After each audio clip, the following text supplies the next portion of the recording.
Hello there, guys, and welcome back to my channel for another episode of the Chelsea Transfer Talk, as well as finally actually me having time to review and analyze one of Chelsea's preseason games. Luckily enough, I picked one that was actually fun to watch. There was actually a lot of positives to take from, and we beat the whole of America 3-0 because they called themselves Club America. So I quite enjoy that. And I was like, I thought they'd just go by literally Club America, but judging by the ESPN commentators, where I watched the game yesterday, well, they kept just calling them the Americas. So, we beat all of America. So big up us. Well done. But yeah, I think all of us are in a much better mood, certainly after this game, than we were after, well, in particular, the Celtic one, but even the Wrexham one.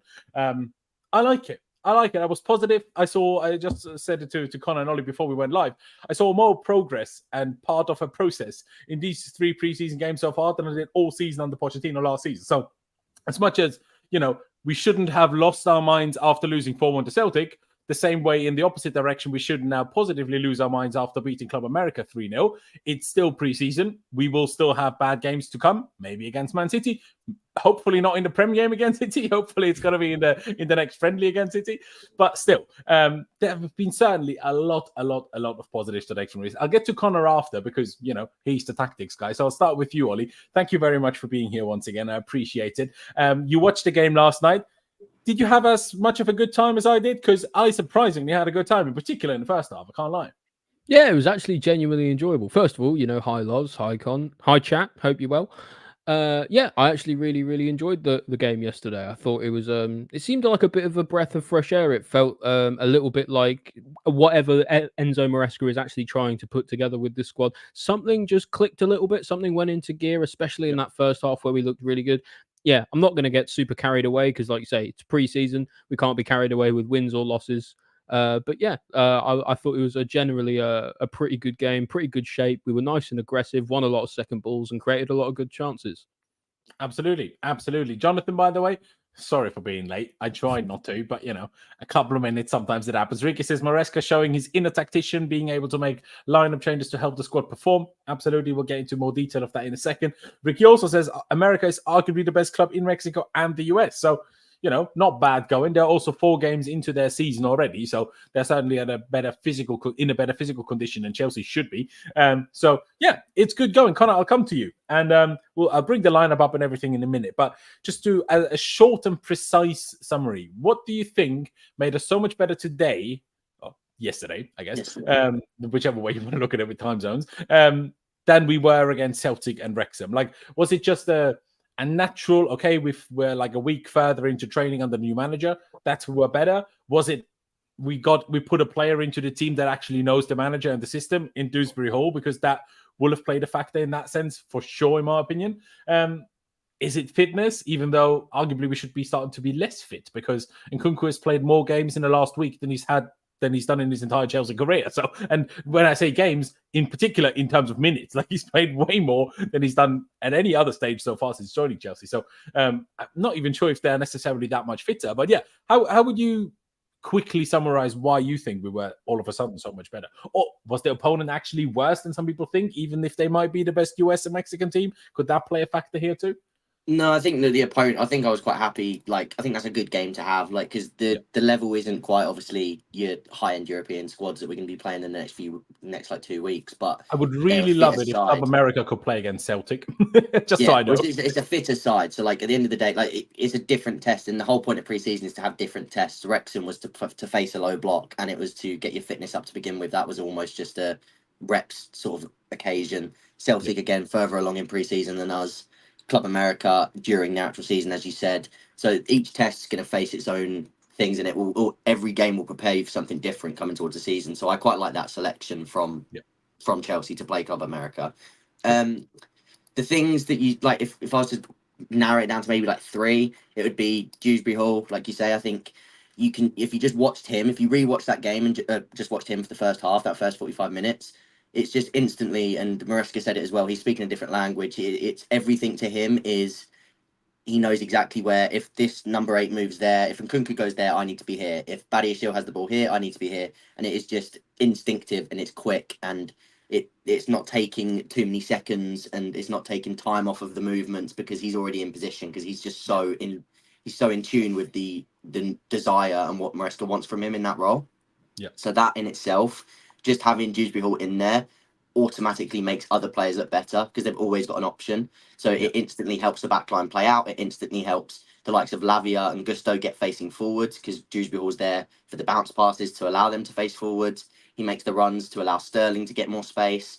Gets obviously the assist to get, like, everything about Dewsbury-Hall's performance was important, and that's probably the worst you'll see of Dewsbury-Hall because as good as he was generally, his actions actually weren't that great. He probably should have scored a goal. I was going to say exactly that. It's weird because Dewsbury-Hall was important to us playing better, and he made the team fit with the tactics better, like you explained. And obviously, the fact that he is 25, nearly 26, and not 12, also probably helps a bit of character-wise.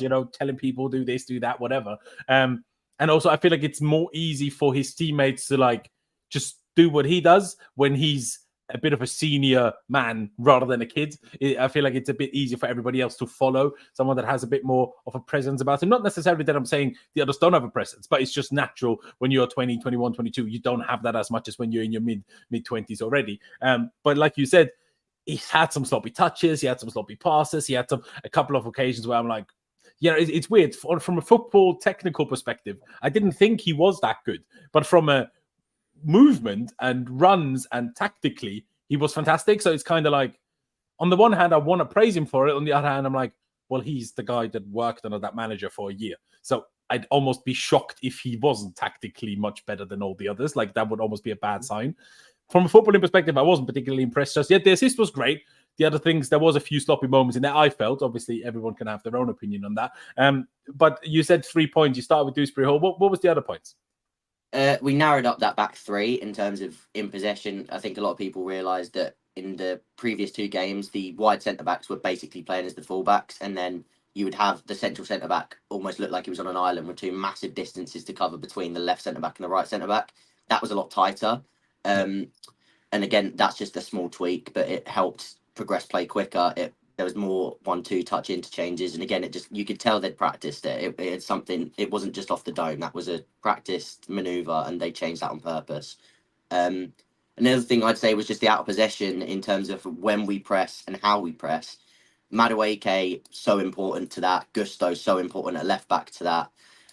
Just having either one of them able to fill in and create that back five, and then Gusto's ability to cover ground, jump into the middle, jump from left back, almost pressing at left wing at times. Same with Madueke, he's dropping all the way into right wing back, and then he's springing up to right wing. The versatility of those two on either side, out of possession, is just so important for what Maresca wants to do. So, like I say, there'd probably be the 3 points. Dewsbury-Hall tactically, narrowing up that defence on the ball, and then the out possession versatility of Gusto and Madueke to help the press.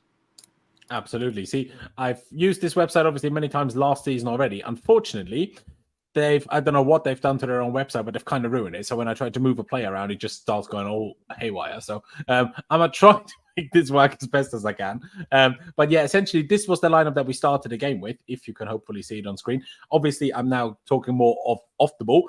When we shifted into possession, this time it was Malo Gusto shifting into midfield rather than Reece James, which I found very interesting. Then Badiashile as the left centre-back, Tosin as the central one, and Reece James as the right centre-back. And then you'd have two very attacking eights in Nkunku and Dewsbury-Hall, and Sterling and Madueke as the wide wingers. Madueke in particular in defensive shapes come in very deep to help defend, which I found quite interesting. And I wanted to, before I go back to Ollie, I wanted to actually jump on that quickly, Conor. Is that something that Maresca's wingers did already at Leicester, or do you think this was a slight adaptation to the situation at Chelsea that he told the right winger to help out here a little bit? Like you touched on in terms of in the last game, it was essentially our two wide centre-backs playing as the full-backs, and then you had Tosin, or in that game it was someone else, I think, in the middle completely alone, marking, 50 yards on his own, which obviously was never going to work, plus playing a crazy high line, which Maresca spoke about that he didn't necessarily fancy. But yesterday I saw a lot of moments when I would have expected Reece James to purely, when we're off the ball, to push out as the right back again. It was actually Madueke that dropped deep and helped kind of defend their winger and fullbacks. So that's my question. Like, was that already the case at Leicester that way, or was that a bit of an adaptation to us? No, this is very Leicester of him. This was Fatuwu's role. So on that right hand side, again, very common that it was the same side winger as it was the fullback that was inverting. So actually, in this case, it wasn't yesterday because, as we said, Gusto was inverting from the left, and it was still Madueke as the defensive winger. At Leicester, it was Fatuwu as the defensive winger and Pereira inverting from the right side of defence into midfield. They'd form that, like I say, that back five. It basically, what he likes to do out of possession is have this sort of fluid. Sometimes it looks like a 4-1-4-1. Sometimes it looks like a 4-4-2. And then sometimes when you drop into that mid block, it looks like a 5-4-1 at times with one of the wingers playing as a wing back. Yeah. That then allows somebody like Reece to jump and be a bit more aggressive. And the same as Tosin, the same as Badiashile, because no drive matter through which the middle one, then almost, exactly, and it just means that if one of their markers, essentially, to say the striker drops into a pocket, one of those back three can now follow, and it still maintains a back four shape. So you still don't lose your overload at the back, but you're still able to follow the man into midfield and not allow them to have a +1 in the middle. So it's Maresca's way of allowing you to sort of press from either side. So like I say, from the right side it would be Madueke, from the left side it would be Gusto. It's just that versatility. But I did also earmark that position for Madueke because before Maresca, like when we was doing the whole preview of what might Maresca do before we'd even seen any of it, because I do think Madueke in this squad is probably the best suited for that role. I think he's the most equipped in terms of as an athlete to get up and down. I was just going to say that. Do you think also part of it, especially because, like you just explained, at Leicester it was usually the right back that inverted into midfield, while yesterday it was the left back, but it remained the right winger that did more of the defensive work. Do you think that maybe rather than Maresca being so adamant that it's the right side that does it, it's more that Madueke is just physically the most and best equipped to perform that because he's quick, he's strong enough defensively, and he seems to have the engine to run up and down? Because I think that's obviously part of it is because we don't have another real first team right winger right now, so that's also why Madueke is playing quite so much. But him and Nkunku are certainly the two that are playing the most minutes. Maybe Lavia as well you could throw in there too. But, well, maybe Guiu. But like I say, Madueke played most of both of the last games, not just like the first half or even the first 60. Like he stayed on for longer in both of those. By the way, shout out, Pice, if you're still here. Big up yourself. I hope you're well. But yeah, Ollie, let me take it to you. When you see the team now, we've seen it 3 times now. I'm not sure how much of the Wrexham and the Celtic game you were able to see, but and obviously we all know and realize that it was already better in this game than it was in the previous ones in terms of distances and stuff.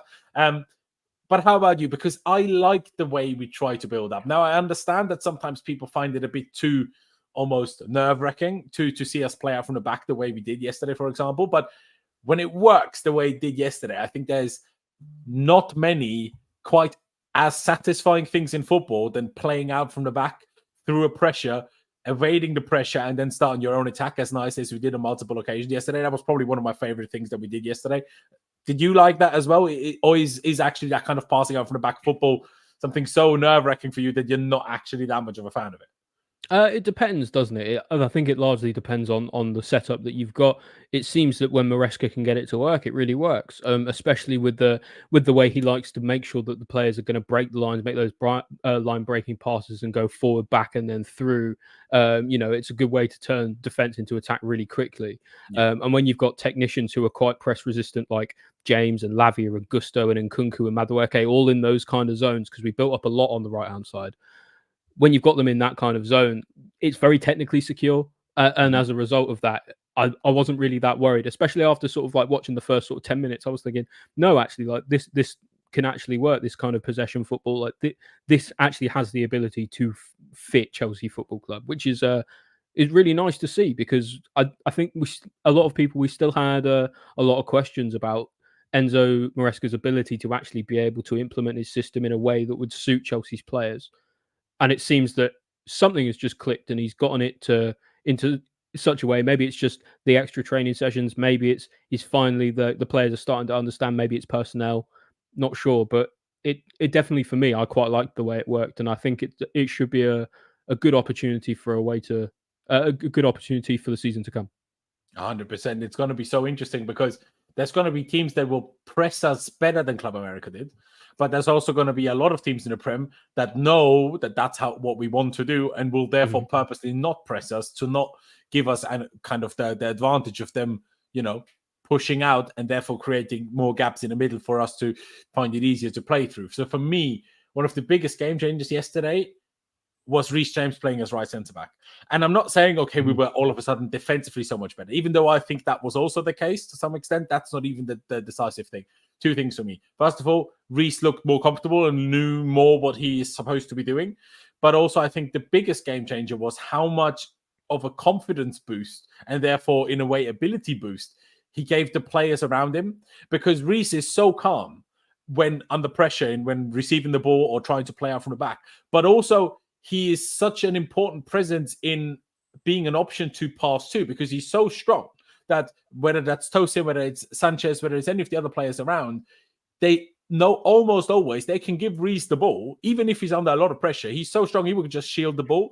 And then when we're trying to play out from the back, so adamantly, and not just punting it either out of play or trying it to play to Guiu, who may or may not win the aerial. I just think Reece played such a big factor. Do you agree with that, Conor? Obviously, there's been a lot of debate. What do we do with Reece? Because we don't play out and out fullbacks. There's been a lot of people after the Celtic and the Wrexham games complaining, why are we inverting Reece? And this is not getting the best out of him. And they're complaining about the same for Gusto and everything else. And not only did we see Reece in a different position today, obviously he wasn't playing like a right wing back and whipping and cross after cross and nearly scoring. But he still found a way to have both Gusto and Reece James in the team, which I really enjoyed, because that's, for me, important that we find a way to achieve that. Sure, when Cucurella is there, I expect Cucurella to probably be where Gusto was this game. But who knows? Maybe not. But did you also think that Reece being at right centre-back changed so much? Even in the second half, when then Fofana came on for him, I thought there was a drastic drop-off in how comfortable we were at playing out from the back all of a sudden. Yeah, I think, like you say, I think the technical security that he offers to everybody around him is probably the biggest thing. Everybody is more than happy to drop him off the ball, and he's one of those players, he'll happily have one or two players press him. He'll often do it in his own corner. Like, he'll often literally just turn his back towards goal in his own corner, and he'll still just calmly find a way to play out. Just, again, he knows his body so well, which is ironic for somebody who's so injury prone. But he knows his body extremely well in terms of how to use it when being pressed, to the point where he can just accept pressure and then, like you say, play through it. So he's perfect for playing in that back three, because, again, I'm going to refer to somebody I always refer to when talking about this type of football, which is De Zerbi. When you're talking about having this like player with their foot on the ball, Reece is one of those players. He'll put his foot on the ball and he'll attract pressure, because he can take that ball and he can play with the pressure, and everybody knows he can do that. So everybody's willing to let him do it. And like you say, it breeds confidence in everybody else. There was also that other moment when the ball broke and he was defending the channel 1v1, and he just shrugged off. I don't even know who it was, their winger. It was like Kyle Walker transition defending-esque. He literally just brushed him off, and like recovery speed, everything. So I think he just offers a bit of everything perfectly. I still think he can invert and up to a very, very high level, but I also understand that he offers so much in that right centre-back role too, and you can probably get him into some extra crossing positions by being in there. So I think it's one of those ones where you could see him play both roles throughout the season, dependent on the opposition. Who else is fit and form and stuff, right? Yeah, exactly. Yeah, I'd like to see him playing a little bit further forward. I mean, I did really like his technical security at the back. Big reason why we didn't actually concede many chances, especially down that side. Although I do really want, I feel like if you're not getting the attacking output out of Reece James, you're only getting half the player. So he needs to still be able to find out a way to get him up towards the pitch. Maybe I always kind of harken back, if he's going to play that right centre back role, he can take up that kind of position to put in crosses like Aspi used to do for Morata, sort of on the right hand side, but a little deeper. So he doesn't necessarily have to be like marauding up the pitch all the time on the touchline. He can be a little bit deeper and still make an impact on the attacking side of things as well. And that's what I want to see from him too. Yeah. I mean, there's a couple of other things in terms of Reece James that I'd like to touch in terms of minutes that he's played already. But just lastly, on that point that you just made, Ollie, in a way, I 100% agree. It's just my thinking is we have so many good midfielders already. We have so many other fullbacks that seem to be now, including Gusto, and we already know it about Cucurella, that are clearly good at doing the inverting job. And we have many good attackers, even though arguably at right wing, we literally only have Madueke and nobody else in the whole squad. I guess Angelo, but I still don't really... Madueke is playing so much in these first three games that I don't really feel like Maresca is taking Angelo as a serious squad option for this season. Otherwise, he would have given him more minutes so far. I could be wrong, but that's the vibe I'm getting. But for me, it's like and I've said this a few times now, it's one of my biggest gripes with the squad building that Clearlake and the sport directors have done so far, is I think there's been a drastic, misinvestment, but also lack of investment in defensive and goalkeeper areas. And because we have so many good players anyway for midfield and fullbacks that can invert, as much as I agree you're not getting the very best Reece James, I think for the overall quality of the team, I think we are best. Like, the team is best if Reece James plays right centre back, because he makes the team better. Because we have I agree. It adds a real balance. Forward, but we have no one as good as him at the back at the moment. The team, sure, but once Fofana is more fit and more sharp again, maybe he can fill the kind of void if Reece James doesn't play in that area. Maybe he can. But I think part of what I would like to see is Maresca get a little bit spicy with it. Like you say, if you're looking at this formation right here, if James wants to get up the pitch, I want to see someone like Lavia or even Gusto drop back into that right back spot, just on the or that right centre back spot, just to cover our bases. I think if we can, and if Maresca can do it, he should try and get Reece forward and up the pitch, because he is lethal close to goal, and he's won us a lot of points in a lot of games from those positions. I'm sure he can do that defensively as well, but he's an all-action player, and he needs to be on the ball in all phases of play.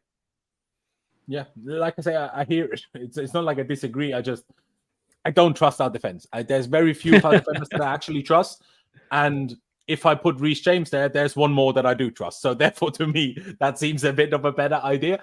I think Maresca probably thinks about it that way as well. Yeah, at least so far, seemingly. Again, things could change a little bit once Cucurella comes back.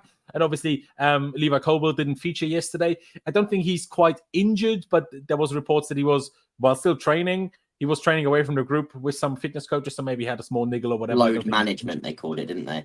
Load really? Management. That's what they call it. So how does Levi Colwill need load management, but Nkunku and Reece James can play 60 minutes every game? I'm assuming that means he load management because he's carrying a knock. Like they're just they're just trying to avoid the word knock. But they probably are. Yeah, that's valid. I mean, Malagusto picked up a knock or a hamstring strain, whatever. He looked like, the way he was mouthing to somebody else as he was walking off, he looked like he was suggesting it's not that bad, don't worry. But obviously, we will only find out in the next few days. I just hope he's fine. They come out and say cramp, but again, did they? I didn't even see that. Yeah, okay. They did. They've come out and said all three of Badiashile, Nkunku, and Gusto all left the pitch due to cramp. But obviously, we saw Gusto's more evidently, because he went down with it, whereas the other two just sort of said, "Get me off." But that's what we saw earlier. Again, if they're hiding something, we don't know. Nkunku only came off after a good while anyway. Like Nkunku came off after, what was it? When did he go? 80? Because you know what? That's 83 minutes. So he played 83 minutes. So you can't complain too much at that, can you? Because what's interesting about that is Angelo coming on at left centre mid and George coming on at right wing. Yeah, that was interesting. It felt like we just didn't have enough players anymore for all the players we wanted to sub off. But I just would have had it like you'd expect, if, like you said with Angelo, it almost tells you the whole story, because otherwise you'd have just put Angelo at right wing for the last 10 minutes. But the fact that he's testing George there probably shows that George is more likely to be around the first team this season than Angelo, which we could have kind of put together anyway. Which is great, though. George is going to play for the under-21s as well, isn't he? Yeah. That was great, though, because George is a phenomenal talent. And I don't know. I don't know whether some people would say he's better than Angelo or not. Angelo had really good underlying numbers in Ligue 1 last season, but I want to see what Tyreek George can do, because he seems to be a really interesting youth prospect for us. I agree, but I also wouldn't be surprised if Maresca is simply told, well, Tyreek George is pure profit and Angelo is not. So who do we want to develop more to get more pure profit out? It wouldn't exactly be the first time with this club. But yeah, quickly, just Connor, on what I was talking about with Reece James, that I just feel we're defensively so much better with him there, that as much as you're not maybe getting the very most out of him by not letting him be so involved in attack, I still think for the overall team, this, at least as of right now, is the best place to put him, like I say, because we've got so many others like Gusto, like once he's back, Cucurella, that can do his job in inverting, but I don't think any of them can do as good a job as he can as a wide centre-back. Yeah, and I think, like you said, I think it just provides the most balance to the team, and it sorts the most problems in itself. You can still get him forward, like Ollie said, getting into those sort of half-space crossing areas from Morata. That's pretty much where players like Trent and De Bruyne aim to play their crosses from anyway, so you can still get him into those zones from centre-back. You get the recovery speed, and again, like we said, the technical proficiency of him on the ball. But then you also protect his legs. He's not bombing up and down the right-hand side, and there's more chance of keeping him fit for a whole season. So I think when you just put everything together, I think it probably just makes the most sense for that to be his role. I'll be interested to see how it changes when Cucurella comes back into the team. Because I think he'll sort of cycle it around. I think sometimes it'll be Cucurella who goes inverts into midfield. Sometimes it will be Jane, that and that'll be give us interesting when it's fluid in games. That it's like exactly So you're going to do it now. They're probably more difficult to get right because it's even more things. It'll take some time for like the players to understand. Like, okay, he's going into midfield, so I should stay back, or vice versa, and. But if we can do that, I think we'll be able to really sort of like probe teams moving the ball left to right really quickly and being able to actually break through in ways that we haven't been able to do before. So, with any luck, Cucurella coming back into the team will really elevate the side. 100%. The last topic I wanted to discuss about Reece James is the amount of minutes he's played already. That to me is both surprising and impressive because we've had not a lot of time between these games so far at all since the Wrexham Celtic and now this Club America game. Like they've all been in the space of apart less than 72 hours or less than 3 days. In difference with obviously moving time zones as well as a little bit. And he's looked fine. Like I know he came off each and every time, but not in a bad way. He looked okay. And the one question I'd have, because Conor, you said, he's bombing up and down the wing a little bit less, but we saw him still defend those counter-attacking moments where he still has to go on the sprint. I'm not saying as much as when he bombs up and down the wing, but also he can't really, like when he goes up the wing, he can control himself how much bombing he's doing. I choose my pace now, depending on what my legs feel ready for. But when he's defending a counter-attack, he has to go as fast as the opponent forces him to. He can't look after his leg in that moment. So, or legs. So is it really that much less of a load? Because when you have to defend the transitions like that, because that's when you go into the most sprinting, isn't it? And sprinting is usually where most hamstrings go. It's not when you jog around usually. Yeah, and I think you're right to point that out in terms of the defending side of it, because it is quite intense, especially when you go man-to-man. If that ball goes over the top, you're going to be chasing it backwards. Yeah. I think the only reason it's less of a load on his body is because in the right-back role in most systems, again, take it out of Maresca's system, most nominal right-backs have to do both, not just one. So he has to get forward, and then he also has to do the bit. Right now, you're negating one part of the game, so you're only giving him half of it, essentially. Yeah. Of course, like you say, there's nothing to say that there won't be one singular run where his hamstring just goes. But again, with that, we just got to hope for the best in that sense. But in terms of managing what he does and doesn't do, I think that's probably the best protocol, at least for now, until we know to what degree they trust that hamstring. Yeah, absolutely. And I mean, obviously he did have that surgery. So in an ideal world, the hamstring should now be more stable, durable, secure. I'm not sure if either of those are the right words, but you get what I'm trying to say. But better. better. Maybe that is an even better word, funnily enough. But let's focus on the forward areas of the pitch, because weirdly, like against Celtic, where we also started the game really well, we did the same yesterday. Difference was we got an early goal. Now, I'm not saying that if we didn't get an early goal, the game would have ended like it did against Celtic. I'm not saying that. But against Celtic, the game could have also gone very differently if we just took one of our chances in the first 10 minutes, which we had plenty of, go 1-0 up, and there's a good chance we don't lose that game, at least so heavily either. But in this game, we got a penalty after 2 minutes. Romeo Lavia going for a nice little run down the right-hand side. Bit of a dive at the end. Don't quite think that VAR in the Premier League will give you that pen. But hey, we got it. Nkunku took it. Nkunku scored. I don't want to make too much of a big deal about it, but I quickly have to bring it up. Madueke again trying to take penalties. So Madueke took the ball. I'm not sure if he asked someone there initially because we just saw him stand there. And then the commentators on ESPN, at least while I was watching, I'm not sure if Chelsea TV would have brought that across to people watching as well or not. But ESPN were essentially saying that the sideline, so essentially Maresca and the coaching staff, were making it clear across the pitch Nkunku is supposed to take the pen, not Madueke. And then they changed it. Later on, we got another penalty. This time Nkunku wanted himself, and then Nkunku quite visibly gave the ball to Madueke. He's like, okay, here, take this one. On the one hand, I'm like, I get it. On the other hand, Nkunku isn't even the first choice penalty taker anyway. Maresca confirmed since that it will be Palmer. So I'm like, why are they making a big deal out of it, whether it's Nkunku or Madueke? Like, if there's a Prem game, a Champions League game, I wish. Conference League game, sure. But this is a preseason game. Does it really matter who takes the pen? I don't know. But I guess it's good to to shore up the hierarchy of it. Like now we know if we win a penalty in a game where say Palmer's not on and Nkunku is and Madueke is, then we know Nkunku should be the one taking it, right? So it kind of like for the team and then for the fans as well, it kind of like ensures that we know the hierarchy of who's doing what. Yeah, and I mean, I still generally have no problem if Madueke goes up to the penalty taker and asks, "Can I take it?" As long as he accepts a no for an answer.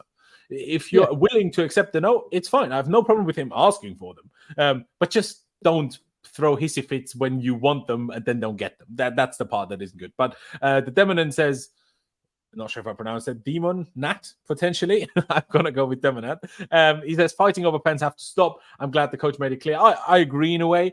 Although I wouldn't say in this case it was actually fighting. I think Madueke just took it. That's what I was going to say. Go on. I don't think it was a fight. That's what I was going to say. Like, it's not like last season where it actually like boiled over. This time it genuinely did just look like Madueke wanted to take the penalty. Maresca instructed Nkunku to take it, and then that was it. Nkunku took it. So it wasn't much. And if Palmer was there, by the way, I'm not sure it would have been so simple. But again, we have a team of kindergarten kids. But Nkunku is not one of them. So guess who didn't cause a fight once Madueke like, I want to take the penalty. All right, have it then. Who cares? Do you know what I mean? Like, because no, we're not playing kindergarten fights. Some of the players are thankfully not 12. And this isn't a dig at Noni. It's more like, it's just natural. And this is why I keep going on about a team full of 22-year-olds can cause problems. Anyway, we have to super chat with Tony. Thank you very much. He says, once you get me Osimhen, then I worry about Reece James going forward. And I hear that, I guess, because Osimhen is so good in the air, then you would want your best crosses of the ball in those areas to cross the ball. So I get what you're saying, but you could still do that from that Aspi side. Like, you know, like you've got Marat, you've got the blueprint right there from Aspi to Morata. You know, we all saw it. So there's no reason James and Osimhen couldn't do that. Probably it's a good point. It's a good point from you. Absolutely.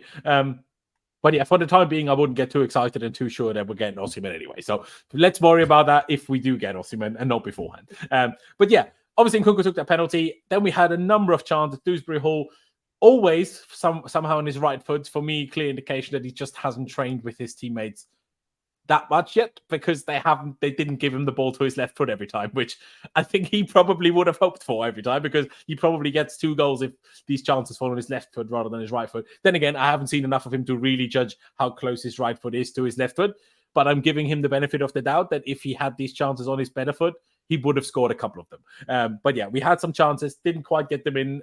One where Dewsbury-Hall decided not to play in Sterling, which he really should have done, decided to go for goal, dragged it wide. Another one where he got the cut back, I think, from Sterling, and put the shot wide of the near post. But then he got the assist to Marc Guiu, which I really want to praise, but he heads it and then he touches the back of the arm of the keeper. And I'm not sure if without that touch, the header actually even goes in. So I'm not sure if we should give it too much praise, but I'm still very happy that he got a goal, because I like the kid. I like how hard he works. I like how he presses. He reminds me of a much younger and better looking Diego Costa in a way, play style wise, physically wise. He's quick, but still technically good. Like, I don't know. It has a lot of that. And I'm not saying he will ever be as good as Diego Costa. Maybe he will, maybe he won't. But he reminds me of him a little bit. And I love Diego. So far, I love him, Marc Guiu.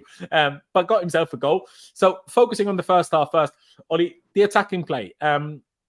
Who stood out the most for you? Obviously, the player for me that stood out the most in general was actually Romeo Lavia. But purely focusing on the attack, I thought Nkunku, obviously the penalty that he won. But in general, I thought he just looked much more. I don't know if it was him on the right, if that helped him, because obviously in the second half he was on the left where he won the penalty. So that doesn't really matter to him.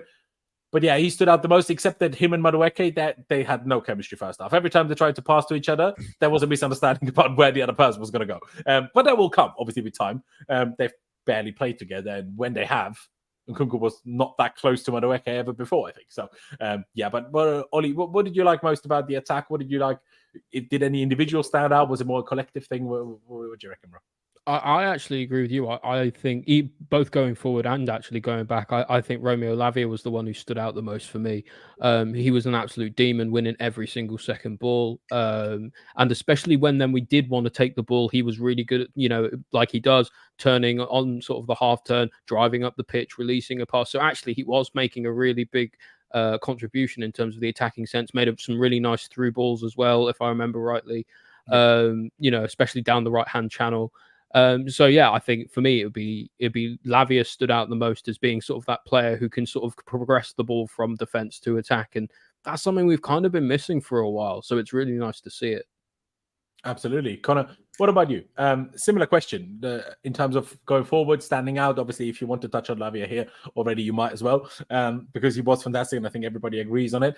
And after you've told me who stood out, if that's not Madueke, I'd quickly like to talk about Madueke, because I feel like the Chelsea fan base is just proving that we need to be divided on everything. We can't be united on even a single smallest thing. Not do we hate or like the owners? Do we like or hate the manager? Do we like or hate the player? We need to be divided on everything. And now the next case of this division seems to be Noni Madueke's performances. But yeah, first and foremost, in general, the offensive play, particularly in the first half, when it was these 5, 6, whatever, how many of them you want to count into it, were part of the attack. I'll leave Madueke out for now because I think he's a very interesting one to talk about. Like you said, I'm personally happy with him, but we'll get to that. Yeah, I really like the combination of Sterling and Dewsbury-Hall. Again, I think it more so comes down to just Dewsbury-Hall having that understanding of where to be, because, like I say, for the goal, perfect example of Sterling dropping deep, Dewsbury-Hall replacing him in that channel to then be able to put that cross into Guiu as well. Dewsbury-Hall's ability to basically go over to Sterling and double up to the point where there's one fullback marking both of them, and then when Dewsbury-Hall runs away, it then leaves Sterling he not being marked. It's just the movement of Dewsbury-Hall, and that's why I want to see Dewsbury-Hall now with Mudryk as well, because I want to see how those different dynamics work. But the dynamic of that left-hand side I really liked.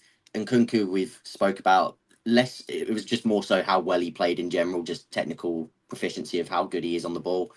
And Gusto is a really good one to mention, in my opinion, because I just think his marauding runs from midfield, he just offers that extra little bit of athleticism in the middle of the park. And it's weird to say, because obviously Reece is a good athlete in terms of he's strong, but a different kind of athlete. Exactly. Gusto's got this sort of like this burst, this bit of, it's more power than it is strength or pace. It's both. It's that sort of burst, long-legged stride. A bit less power, but therefore then Reece has, obviously, in terms of just physical power, whether that's in running or in physique in a duel. But it's like, yes, just in particular, I think Reece over distance is quick enough. But I think in particular in acceleration, that's where Malo Gusto is quite a significant step ahead.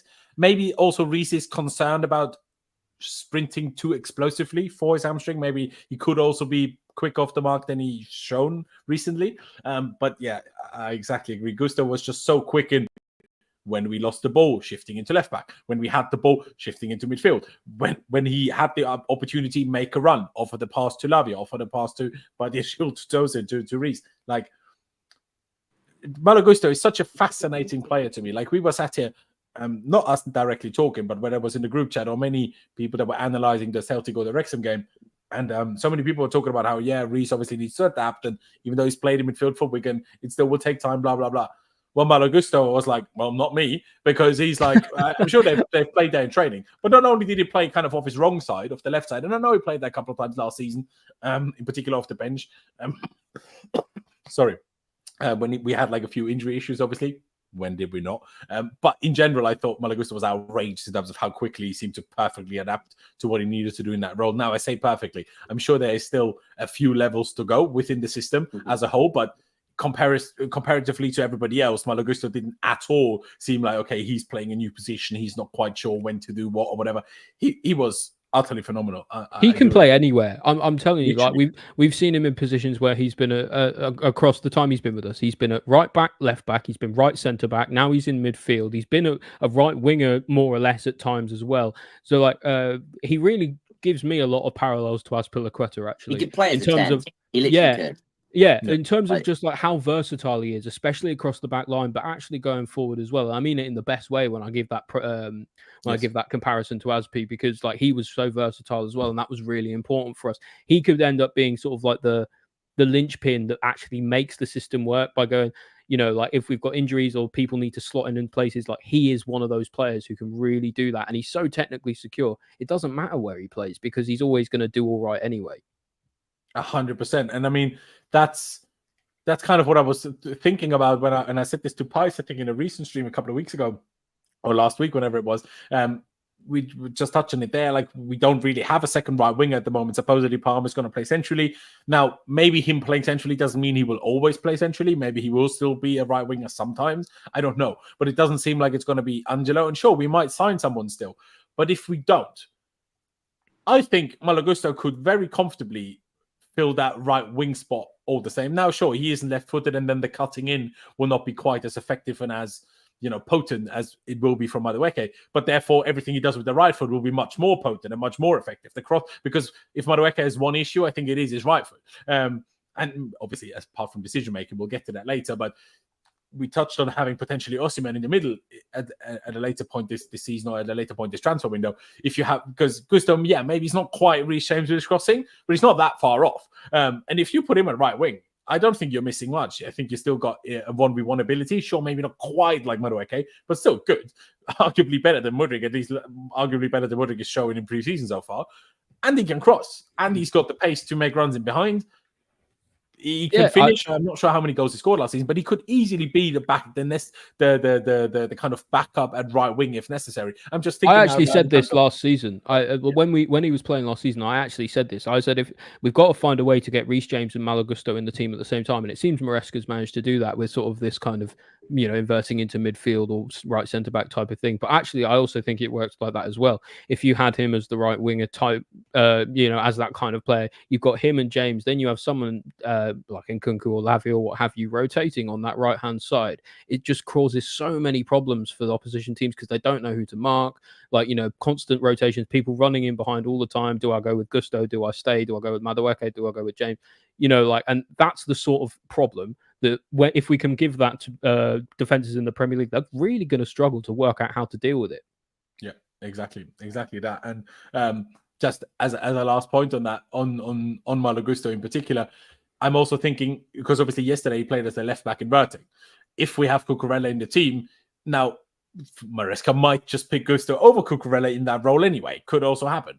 But if you have Cucurella there, then you're like, okay, I go back to what I said many times last season. Malo Gusto is almost too good to not somehow try to get in the team in some way, shape, or form. And if Cucurella fills the left inverting midfielder, I'm not saying Gusto should start every game there, but it will certainly be an opportunity to give him more minutes. I mean, Conor, where do you stand on that potentially? As again, I'm not saying start him against, well, to be fair, maybe against the better teams, that would be something to consider, especially with the right winger dropping deep to help defensively. But in some games, including Premier League, Gusto as a right winger, if we don't sign anyone there to be the backup to Madueke, I see it as very much as an option. I'm not sure whether Maresca is going to do it, but I'm very confident that Gusto could do it. Yeah, I was just about to say that as well, just before you said about the defensive, like I said with Madueke, having one of those defensive midfielders the defensive wingers, have that extra defensive responsibility. Gusto could quite easily do that. We actually saw last season, I think he came on during a game at right wing whilst Reece was at right back. So we did actually see that at one point. Obviously, people labelled it a back five, but it was Gusto at right wing. I can't remember what game it was. It's sort of a right wing back, isn't it? Like, these kind of positions are very fluid these days. Like, everyone has a defensive and offensive responsibility. Exactly, yeah. And he has that. And the other thing, just to quickly say, because not many people are covering this, everybody talking about Gusto inverting into midfield and like thinking like, oh, how suited is he to it and how well he's taken it up. Gusto came through the Lyon Academy as a midfielder. It's no surprise. Oh, really? I didn't actually know that. See? No, yeah. I didn't know that either. So, yeah, he takes to it like a duck to water because he is a duck. And like you said, he could play anywhere. Yeah. I wouldn't be surprised to see him in the 10. I think he's that good on the ball. I actually agree with that. I think I think Gusto actually has one of the best touches. He has one of the best sort of controls of the ball at the club. The way he can manipulate the ball, he can do anything he wants with it, and it's really impressive. Yep. Yeah, absolutely, he can, and it's just very impressive. And I'm very happy about it. I mean, let's talk about Noni Madueke. I thought Pice tweeted something about it, but maybe he deleted it again. So that's fantastic. But yeah, let's quickly focus on Madueke. And before I get Conor on this, I'll ask you about it first, Noni. What did you make of Madueke yesterday? Obviously, we touched on kind of the slight penalty drama again. I'm going to call it a slight. Maybe I shouldn't even call it that either. But a lot of people were kind of unhappy with him again. Like, he gets into good positions, but then they were all criticizing the end product. Obviously, he had a couple of moments where he either could have squared it or at least, well, should have got a better shot off than he did. What did you make of it? Because I've honestly thought both against Celtic, I didn't see the game against Wrexham. Well, I saw it in hindsight, but it's not quite as fair, I feel like, for initial reaction comparison. But against Celtic, and in particular yesterday, I thought he was quite good. And when I say quite good, that doesn't mean everything he does comes off. But I still see him doing things that will eventually come off, I feel like. While Mudryk doesn't even get to the positions where I could see it's coming off or not coming off. Like, he doesn't even get there in the first place. So I'm like there's certainly more from Noni where I'm like, if you just sort the slight decision making out, or maybe get your greed, and maybe if he just feels more confident in maybe being the first choice right winger, once he feels that security of being that guy, maybe then he will also feel a bit more confident laying it off. Because I feel like he's in a position, especially with Esteval coming, with Kendrick Pace coming, he's in a position where he needs to prove himself. And he seemingly, according to a few reports a couple of weeks ago, he very much has that mentality as well, that I will prove myself. I don't care who's coming. I will prove myself and I will play. But obviously that can also go a bit too far, where it's like sometimes a bit selfish, choosing to shoot themselves because to prove themselves they want the goal, which I get. But I think people that I've seen on Twitter, and this is certainly not everybody, and maybe it is a vocal minority, but I've seen too many people criticize him for my liking compared to what he's shown, compared to all the other wingers, even Sterling. Sterling was good second half against Celtic, but yesterday, and I'm not saying he was bad, but I don't think he was as good as Madueke was. So where do you stand on Madueke at the moment, Oli, on the basis of, in particular, yesterday, but if you know about it, also against Celtic? I'll talk about yesterday because I actually didn't watch the Celtic game, but I do have to agree with you a little bit. I think he's probably getting a little bit too much criticism at the moment. I think some of the things people do criticize him for are valid. I think he's really, really one-footed. He's got quite a one-track mind a lot. He's always kind of wants to beat his man instead of necessarily find the pass or shoot early or make a cross. So in terms of his decision making in that kind of scenario, I want to see a bit more from him. But I thought generally yesterday he was occupying the right positions to be in the right areas to make those right choices. And so that will come with time. With, like you say, in comparison to someone like Mudryk, I mean, like he came on with half an hour to go. I think he touched the ball about 4 times, because he just wasn't in the right positions to receive the ball. A lot of things were going down the right hand side yesterday for Madueke because he shows for the ball. He wants the ball. He wants to go and drive with it. So there's something to be said about his ambition in that way as well.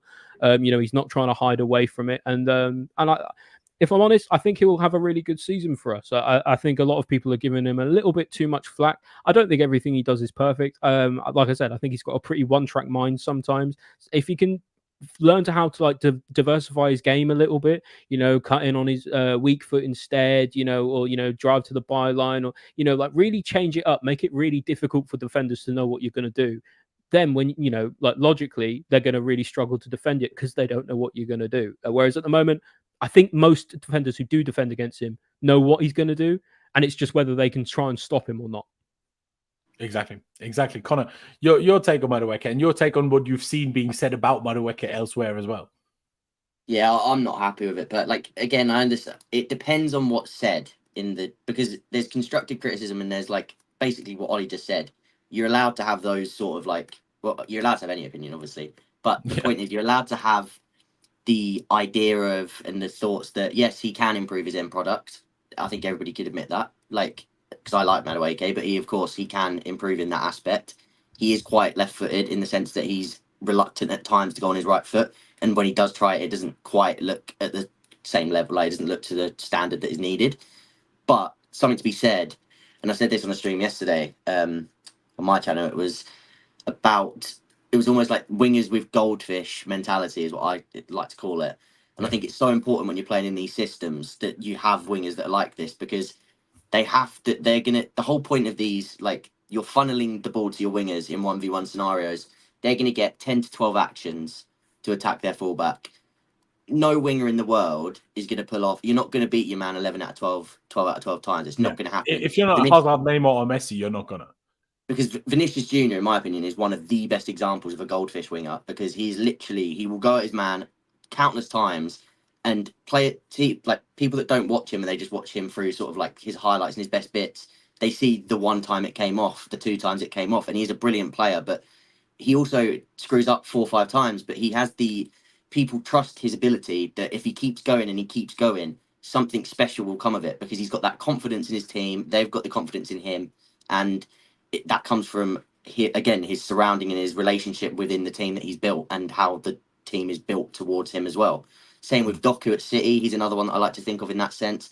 Direct. Just to quickly explain to people, just in case some people are not getting what Connor's trying to say by goldfish mentality, essentially what I think he's trying to say is just keep trying. Even if you fail, even if you don't get past your guy, even if the shot fails, the cross fails, whatever, you don't like let that kind of affect you. And it's like, oh shit, I didn't get past him this time. Let me pass it back instead the next time. But no, that's exactly the point, because goldfish supposedly have bad memories. So they're like, ignore what happened last time, just try again. And I 100% agree. But go on, sorry, I just wanted to elaborate in case someone didn't get it. I probably should have went into detail on what I meant by that rather than just assuming.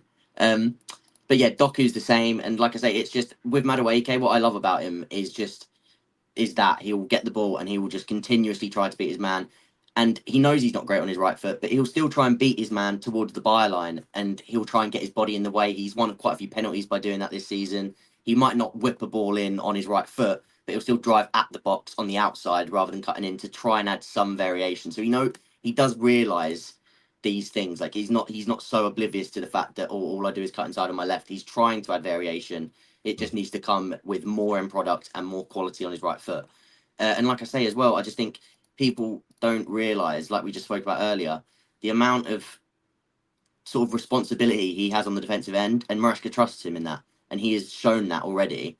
And to be fair, as much as I've been critical of Pochettino, a bit of credit for Madueke being capable of that and for Enzo already trusting Madueke with that. A lot of that actually credit has to go to Poch, because Poch is the guy that made that kind of instilled that within Noni, because initially Poch wasn't even including him in the squad, especially after that injury, when out partying, whatever it was, and then he wasn't even including him in anything. And then Poch was speaking about it a few times. Even Noni spoke about it, that the manager was very adamant he needs to do his off the ball job, otherwise he has no hope of being in the team. And I think you're seeing the benefit of that. You already saw the benefit of it last season, but you're seeing it again now, even under a different manager. Just lastly, Connor, before we move on to our kind of second half 11 and speaking about a few individuals there as well, who else would you like to point out? I think you haven't spoken about Lavia quite as much yet. I also personally was quite happy with Tosin. I thought he was quite good. And just lastly, I know we will speak about it, Mudryk, when we get to the second half team, because of what Ollie touched on. I do also think, though, having Reece on the right-hand side, in having Lavia on the right-hand side, and also in Gusto, the inverter on that side, being right-footed, didn't really help once Dewsbury-Hall was gone, that there was everyone that played on the left, other than Badiashile, was right-footed or kind of in the wrong way, if you will, because if the left DM kind of like, if he's left-footed, he can kind of more easily play a ball into the run of the left winger, like Lavia did a few times, like Reece did a few times, to Madueke. But on the left side, that wasn't really quite there. But I also don't want to be too sure that even if that was there, that Mudryk has had that many times, that those players around him where you'd think now it should work, and he still never got the ball. So I'm not saying it's the clear only reason why that happened, but I still feel like the way the personnel was on the pitch, everybody was more naturally funneled towards giving Madueke the ball, because all the good passing players that we had on the pitch were all right-footers, and they just had the easy on-the-ground curlers along the floor into Madueke's run. But it was a bit more comfortable for everyone, I felt, than it was for Mudryk. But yeah, Conor, in terms of the first half team, Lavia, potentially Tosin, anybody else you'd like to pick out? Marc, Guiu, potentially? Yeah, I think Guiu, just like in general, just his goal was amazing. I think everything that's been said about him in the last few games is that's pretty much just exactly what you need to say about him. You know everything you need to know about him. He's a hard worker, like you said, Costa-esque, makes something out of nothing, and really nice to see him get on the score sheet. Yeah. Lavia, just unbelievable. Press resistance in the middle of the park. Same with Reece, like that sort of thing where he'll just take the ball under pressure. His scanning and ability to just always play the right direction, because forward, people say to play forward or to play backwards, but Lavia's perception of which is the correct decision is pretty much always bang on, when to go back, when to go forwards. And it's just such an important part of dictating a midfield, especially in a bit like a two-man pivot. with three behind you. In that It's sort of also like worth 3-2. pointing out like the way in which he receives the ball as well. Like he always knows whether to take a touch or let it run across his body. Like these are things that like they might seem small, but actually not a lot of players get it right every time like he seemed to yesterday. Oh, so ahead of his One of, in years my opinion, one of Mason Mount's biggest strengths while he was at Chelsea was exactly what you just mentioned on there. the half Mount, time. yeah, exactly. Mount had a few issues, but Mount didn't lose the ball like that. Like so many, like Havertz did constantly. Havertz never clocked this, and Mount always clocked this. And I'm not saying that Mount is now incredible because of that, but it's just one of these small things that just make a big difference in how secure the team is when you give those types of players the ball. Like you're just a lot less concerned that they're gonna give it away, I guess. But sorry, Conor, go on.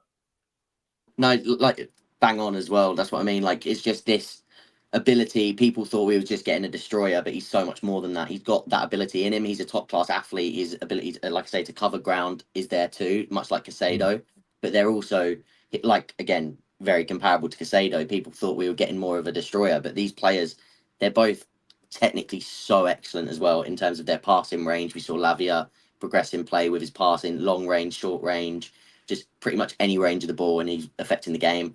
We saw him win the penalty again, like you said. It probably was a dive, but his just that ability to carry the ball over long distances, the same as Gusto. If you have them both in there together, you have two players that can essentially drive from your own half to the attacking half and make something happen out of nothing from a progressive carry. We haven't really had that since Kovacic. So it's that little extra bit of bounce and that extra. It's a different dynamic for a midfield that can get you on the attack. And then toss in I do think Ambadiashile. Caicedo can do that as well, by the way. He can, but, yeah. But we I don't mean, really see that it is much my worry last. anyway. I still don't see how we're going to get all of these players in. And obviously, some people are going to say, in particular, the Clear Lake Sexuals are like, yeah, but you won competition in your team. Remember back then when we had Ballack and Lampard and Essien and whoever else we had? And I'm like, that's all well and good. But the problem is when you have these players in their development stage, competition is one thing, but also while in development, these players are even more aware that they need to play to become the best version of themselves. And therefore, sure, you have competition, but when you have competition of them being in their prime, they can fight for a place. But when you're like, when you buy these players so young and then you have other players in front of them and then therefore they can't develop to their best because they don't play enough, what's the point in signing these super talented young players? Because you're not really potentially going to allow to see them at their very best. And that's just the kind of what, because I just don't see how, like Lavia, the way he played yesterday, he needs to get a good amount of games this season. But if Caicedo is fit all of the time, especially while Enzo Fernandez seems to be playing as an aide, if you're then having Caicedo or Lavia and you and Maresca will have to pick one of the two, I don't know how often he will pick Lavia over Caicedo. I'm not saying Lavia is a lot less talented, but it's just those 2-3 years less experienced. And he's obviously missed a full year essentially with injury, which cost him an important year in gaining experience. And that's just where my worry comes from. I'm like, how are we going to make all of these players become as good as they can become? Because almost all of them are insanely talented. I think that's very few people debate that. The question is just talent is one thing, for like making the talent into a top class player is another thing, and that's the part I just don't know how it's going to go. Ollie, you're trying to say something. Just to offer a counterpoint to that, not saying you're wrong at all, Loss, because I actually do agree with you. But one thing it would be worth saying is that obviously with the new Club World Cup and everything that we've got coming up this season, we are going to be playing more games this season than we played last season. It's going to be 70 plus game season minimum. So we are going to be playing a lot of games. So there is going to be that opportunity to rotate. The other thing I want to say as well is that despite not necessarily always getting to play, I actually think a lot of the development for these guys will as well come from the fact that they are training at Chelsea all the time with good players too. That's true. Like, so there certainly is like that element of it as well. It's not like if you're not playing, you're not developing at all. But because as we know, like players, like, they play in training. Sometimes they play really well in training and then they play their way in training into the team. So, but you are right generally with the issues around the squad, like how you're going to fit everyone in. I think it's going to take Maresca being quite savvy with it, letting people know that no, this time you're going to have to sit out. No, this time you're going to get your shot. Everyone's going to get their minutes because we've got a big season coming up, but people are going to have to know when to hold it. But and so that's Maresca's role as well, and that's really important for squad harmony. Yeah, no, 100%. And you make a good point also. Of course, in training, a lot of the development happens in training, for sure. But we also obviously know that applies to pretty much every player. most players tend to be better once they get into a rhythm of playing regularly. Yeah, and usually I agree with that. allows players to get the best out of themselves. But yeah, you're still obviously right, Conor. I mean, where do you stand on that kind of issue, if you want to call it that? I think it's tough, and I think it's like you say, at the elite clubs, they have that issue, and the point is almost just convincing. And this is where it comes down to a different side of management that we don't even know if Maresca has to that level, because we've not seen him with this sort of talent in a squad and how he deals with it. But it is how you portray the message, like you say, with minutes, and because they're not starting, it doesn't mean they won't be playing every week. So someone like Lavia, if he's fit all season, he'll probably play every single game. It's just whether he starts it or doesn't, or finishes it, essentially. Yeah. So again, you might get 60 minutes, 70 minutes of Caicedo from the start, then you might get 20 minutes of Lavia, and then vice versa in the next game. Again, like you say, then it has its issues in terms of, but the ones that like are playing a bit more, they start to get their rhythm, and the ones that are coming on for 20 minutes here and there. But also it's like, so then sure, you're rotating them one like back and forth, but then one of them gets the Prem games, the other one gets the dead Conference League games that realistically, sure, is fantastic for, I don't know, bloody Angelo, but none of the players are going to be craving, I really want to play Conference League group stage. You know, as much as you're getting game time, but they're not going to be as happy getting Conference League game time as they are getting Premier League game time. So it's all well and good saying we play 70 games, but we don't play 70 equal games, because they're not created equal. Want to play the big games. They don't want to play Conference League. Do you know what I mean? I think there's certain players, like you say, that will literally be told that, like that from the get-go. So say, I don't know, Carney, for example, he might be told that you're going to get loads of conference games. You obviously, there'll be some games that you do come on, there'll be some games you don't play at all. That will be your role.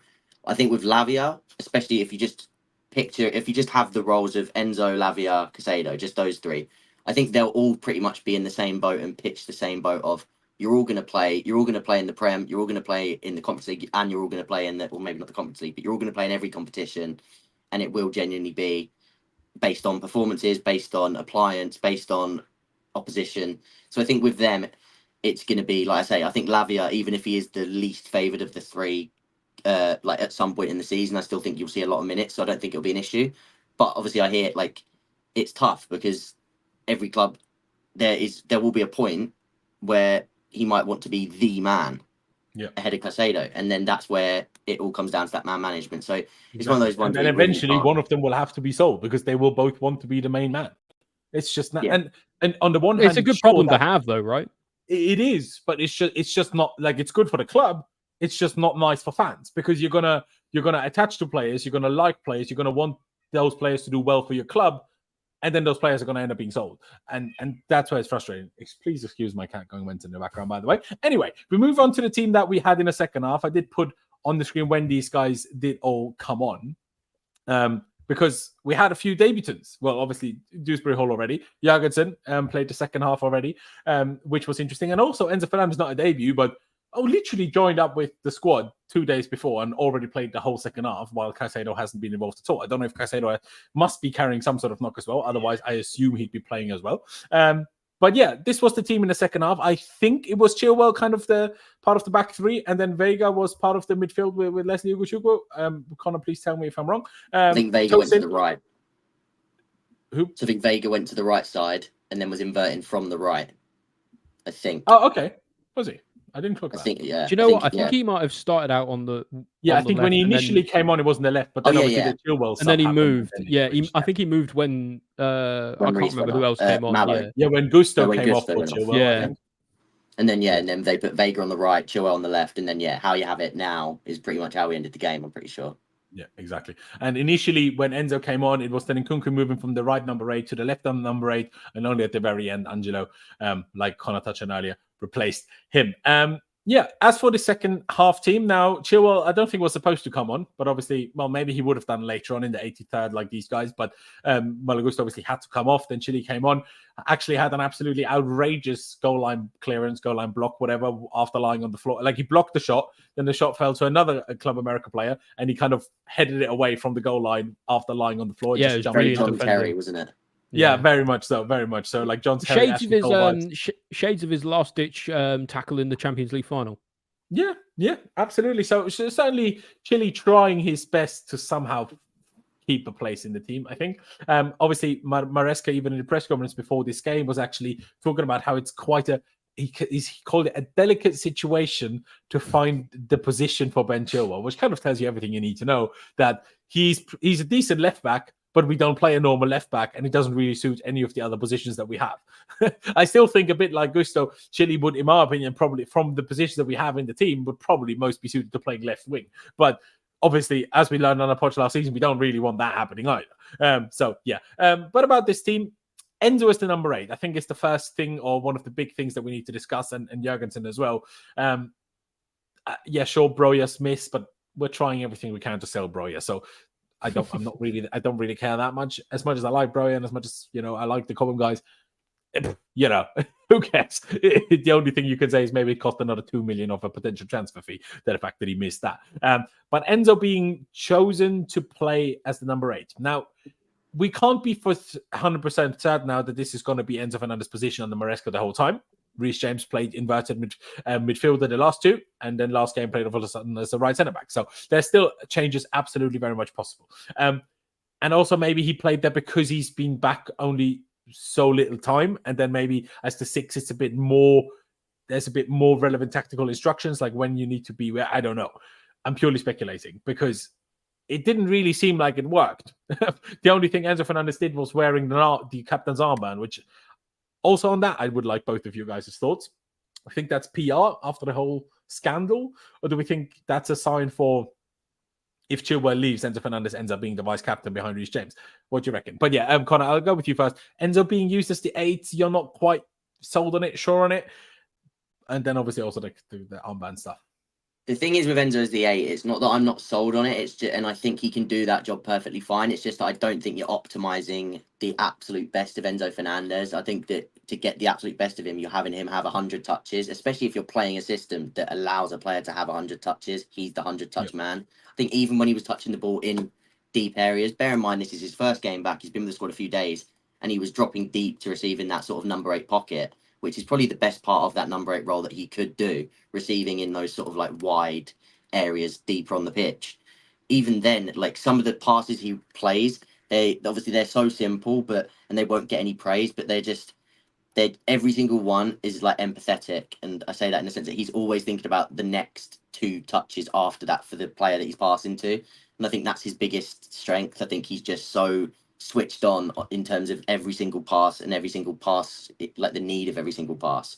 But I prefer him in the 6. I think, he's a bit leggy, a bit rusty. I need to see more, because 1, I need to see if he plays there again in the 8, and 2, I need to see again with a little bit more sharpness, a little bit more fitness. But like I say, I think he can definitely do the 8, but I much prefer him in the 6. In terms of the captaincy as well, sorry, because you said that.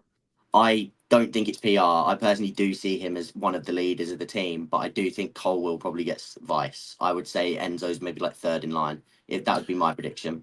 Any chance Sterling does? Because last game when Reece came off, it was Sterling that got it. Now, I don't necessarily think that should be Sterling, but if I'm a new manager and I have a team full of kids, I would probably also look at which of my slightly older players could wear the armband. Yeah, it might be a sense, because they keep referring to the leadership group, don't they? In terms of having a group of leaders. Maybe that's another terrible thing of modern football. Fucking leadership group. Call him captain and vice captain. It's fine. You don't need to fucking pussy around every word, man. Anyway, I think he's probably part of that. He's probably just like a 3rd or 4th leader. And again, maybe he is, like you say, one of them. He's probably the most experienced in the squad that can act as a leader behind the scenes, but and wears the armband if the vice and captain aren't on the pitch. So maybe. If I was to group it, you'd maybe have... English is good enough to be a captain. I don't know, man. Especially nowadays. Yeah. Well, I'm not sure. Will the Premier League implement this only captain allowed to speak to the ref as well? Because the Bundesliga did, and in Austria they did it as well. So I'm not sure if the Premier is doing that already as well. But certainly some leagues are, and in Europe it will be. So in a conference league that will be the case. So I'm not sure if then Enzo is so perfectly suited to wearing the armband if he's going to have to speak English to everybody, to all the refs, and his English isn't great. Do you know what I mean? So purely on that basis, if that rule is implemented, he probably shouldn't be wearing the armband. But then again, I also don't know how good his English is. It's been here for a year and a half. To be honest, you'd think in a year and a half you'd learn a decent amount of English. It's not the most difficult language to learn. So But yeah, I don't really know. It's a tricky one. Like, yeah, a lot of people. I think we should also still hold caution at the fact that he was only back for 2 days, at really judging how he also did in the 8 specifically. One last question on this before I get Ollie's opinion on where Enzo played, Connor. Do you at all feel that if Enzo is the one in the 6, that it's more relevant who is the inverting left back in terms of still having a good physical profile in midfield and also still having a good amount of pace in midfield? Because if you say you play Enzo as the 6 and then you have Cucurella as the inverting midfielder, they're both short and neither of them is particularly quick. Now, I think Cucurella as a midfielder is okay quick. It's more as a left back, he's a bit slow. But as a combination, there's not that much pace. Well, if you have Caicedo or Lavia, you have a stronger physical profile, a bit more pace. So do you at all feel that that could play a relevance here as well in terms of whether Enzo ends up being a 6 ever or not for us? I think that it would. I think they've both got enough in terms of when they invert. Like you say, I think Cucurella, he's not maybe as quick in terms of over distance, but he's quite nippy. He's quite like agile. And that's why I'm wondering, because the one kind of the way we seem to be conceding chances in the system is on transition through midfield. And then everyone, the midfielders, you saw it yesterday on a couple of occasions when Lavia, steaming back and winning the ball as they were trying to counter. And I'm like, I'm not sure if Enzo played instead of Lavia here. I don't think Enzo gets here.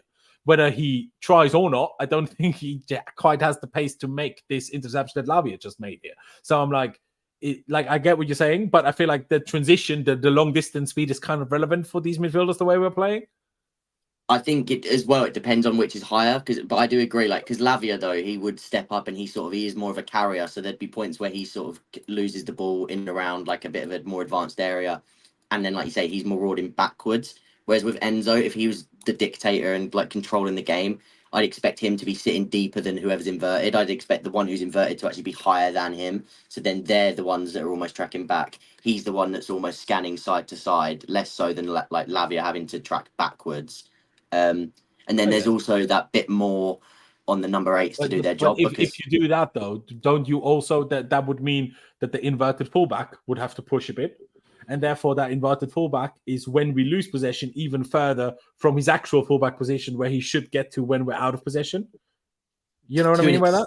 Yeah, I get what you mean. But again, like when you lose the ball, it is almost like Maresca's thing is almost. It's more about trying to win it back, right? Yeah, and to go straight away. So you're already going to be out of like sort of the zones. You more so collapse into shape when you've done the pressing job to force them back towards their own goal. Is that a point that you have realized? Like, say when the opponents take the ball into our half, that's when we revert back to the 4, or is it when they get into the final third, or is there does it depend on how they attack when we decide to make that transition? Yeah, it depends. So like if you lose the ball again, if we lose the ball in the middle of the park, the idea is obviously counter press to the point, and then if that ball goes back towards their goal, then you can then reshape. So it's almost to make but then it goes back to their goal, and then we still fall back into the 4 shape, even if they take the ball into their own half. If they take it all the way back and they're almost like a reset of possession, then yeah, you'll often see that sort of 5 come back out, Madueke drop a bit further off, and then you'll sort of see that 5-4-1 mid block. So it's almost when that's triggered. And then it's one of the 8s that drops next to the 6 then. Or does it just create a midfield 3 then, I guess? So what it sort of looked like is one of the 8s would drop in, and you'd have basically, it was like a 5-3-2 at times. You'd have Nkunku pressing with, who was it up front? Guiu. Then you'd have Lavia. So in this case, it would be a bit like this then, maybe? Yeah, but then you'd have it was kind of like that. Yeah, and then have the right wing all the way back. Yeah. So then it's like, and it's almost like... you kind of play off the ball in like a 4-1-4-1 almost. 4-1-4-1, yeah, that's how I've been describing it, yeah. And then whichever one of the 8s jump out, that almost then becomes like a diamond. Because like if one of them presses, to say Enzo is to press forward, that would almost look like a 4-4-2 if he then pressed like with the striker.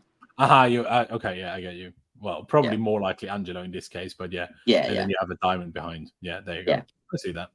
I guess, in FIFA formations like a 4-1-3-2, when it has a weird center mid here, which no one understands why they ever created this formation. But, that's one thing. Yeah, it's interesting. I mean, Ollie, coming to you, what do you think about Enzo being deployed as a 6 or an 8? Where do you stand on that? Obviously, yesterday is an 8. Again, yesterday shouldn't be something that we read too much into because of he's been back for 2 days. But still, where do you stand on the whole Enzo position topic? I get a little bit... I think there's some really strong positives and negatives for both, actually. I'm personally of more of the opinion I quite like him a little bit closer to goal, but only because then he can then drop back, start an attack, then rush up the pitch and do what he does. Like so he can. If he's playing in the 8, he can kind of drop back into that position to ping balls around like he does.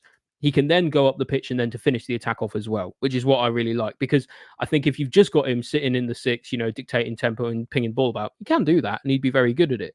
But I think you're actually doing him a bit of a disservice because I think he is quite a good player. He's got a really good pass on him. He knows where the ball is. He's really good at scanning around to see where the players are. And I think if you've not got him closer to goal, it's certainly once he's made that big long ping in pass or whatever, if he's then not following up on the ball, I think it's a bit of a waste. Like for example, I always harken back to it because it was one of the better passes we saw and one of the better things we saw in that Potter season. That one pass he made to João Felix, where he did over the sort of over the defensive line into. He also Felix, had one to Havertz, I think. And there was one to Havertz as well. Havertz on the volley, yeah. And what I'm getting at is if you've got him really far back as a 6, he's not going to be in the positions to do that as much. And as well as that, like you say, on transition, if he's the 6 when we're one of the 6s when we're in transition, we're going to get absolutely killed in transition because he's just not quite quick enough off the mark. He's not quite physical enough. He doesn't really have the wherewithal to make a tactical foul as good as that, in the same way that someone like Caicedo can, where he can cover a lot of ground, make a foul if he needs to, stick his boot in. I'm sure if he played that position most of the season, I'm sure he would also get better at those things. Yeah, no doubt he would. But I think if you want to utilize him I think in sticking him at an 8 gives him the best of both worlds. Like I don't think you want him as a 10 because I don't think you want him all the time close to the close. But on the ball, our 8s are kind of 10s. Is the only counter argument. I get that, but also like I think for Enzo specifically, like I said, you want that balance of him being able to drop back as well, to be able to ping the ball out, do what he does, dictate the play, and then go forward as well. Fair dues. No, very interesting. I'd like to quickly discuss Filip Jorgensen, obviously the new goalkeeper who made his debut. I guess we could maybe touch on Mudryk, but we have a couple of other things that I want to talk about as well. And we're already here for longer than I thought we would be up until now. So quickly on Filip Jorgensen. Ollie, I'll start with you.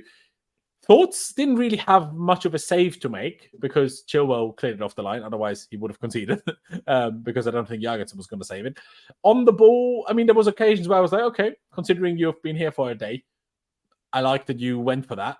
But there was also 2 occasions where I'm like, he didn't have the balls to play to Badiashile, who was under a bit of pressure, but Sanchez would have just passed it to Badiashile in that situation, I'm sure of it. And then instead he tried to play a long ball, which unfortunately on both occasions went to a Club America player. So thoughts, Ollie? Like, I still very much think Sanchez will be the number 1 going into the season, but who knows? Yeah, and we haven't spoken about him much today, but I thought Sanchez, especially with him playing in the first half, was actually very good yesterday. Yeah, he didn't make a howler for once, so that's no, like he's like one of those. He only played 45 minutes. I'm sure he would have played the whole game. He gets a lot of shit from a lot of us, Sanchez. So like when he plays well, I think it's worth giving him his flowers for sure. But in terms of Jorgensen, I thought he was all right. Like you said, the passes, a lot of there were a couple short passes under pressure I thought he did well with. Some of the longer ones, sort of like the line breaking ones into midfield, weren't as great. I think he'll learn that with time. He looks comfortable on the ball. Left foot, which I was like, why are you trying that? Like, it's your first game. Maybe he's just confident for it. Like I don't know, maybe. But yeah, but I thought like he looked reasonably assured on the ball. He didn't seem as bothered when he was getting chased down and like pressed and stuff, but maybe it's because it's the second half. Players aren't necessarily pressing as high as they would in the first half either. Yes. I think it'll take a little bit of time to get him a bit more adjusted to the system. But other than that, he really didn't have much to do. So I'd be interested to see more from him, really. Absolutely. Conor, what did you make of Filip Jorgensen's debut?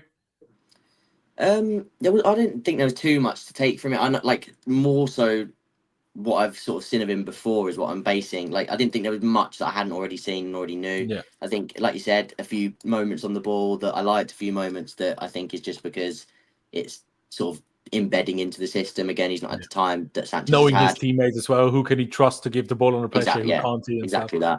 Exactly that. And then, like you said, I think Sanchez starts the season either way as the starting goalkeeper just due to timing, and then I think it will be his to lose. And then again, similar to what Petrovic did last season, if Sanchez loses that spot and Jorgensen comes in, then it'll be his to lose. And I think it will become that, we'll sort of have that dynamic this season between those two again. So it'll be interesting to see for sure. But there wasn't too much to take from it, in my opinion. Again, he didn't have to really make a save.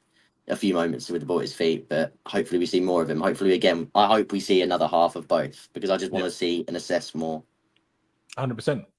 That would be very interesting. Obviously, Manchester City next. I don't even know when do we play. What is it? Friday, Saturday night. Again. There you go. So looking forward to that. But now I think we've spent enough time on yesterday's game. What I would like to talk about now, which was very interesting as well, the Athletic have released the first kind of longer sit-down interview with Enzo Maresca, in which he said quite a few very interesting things. So let's quickly read through it. It's not the longest thing in the world, so let's quickly read through it and try to take the few interesting bits and see what we make of those.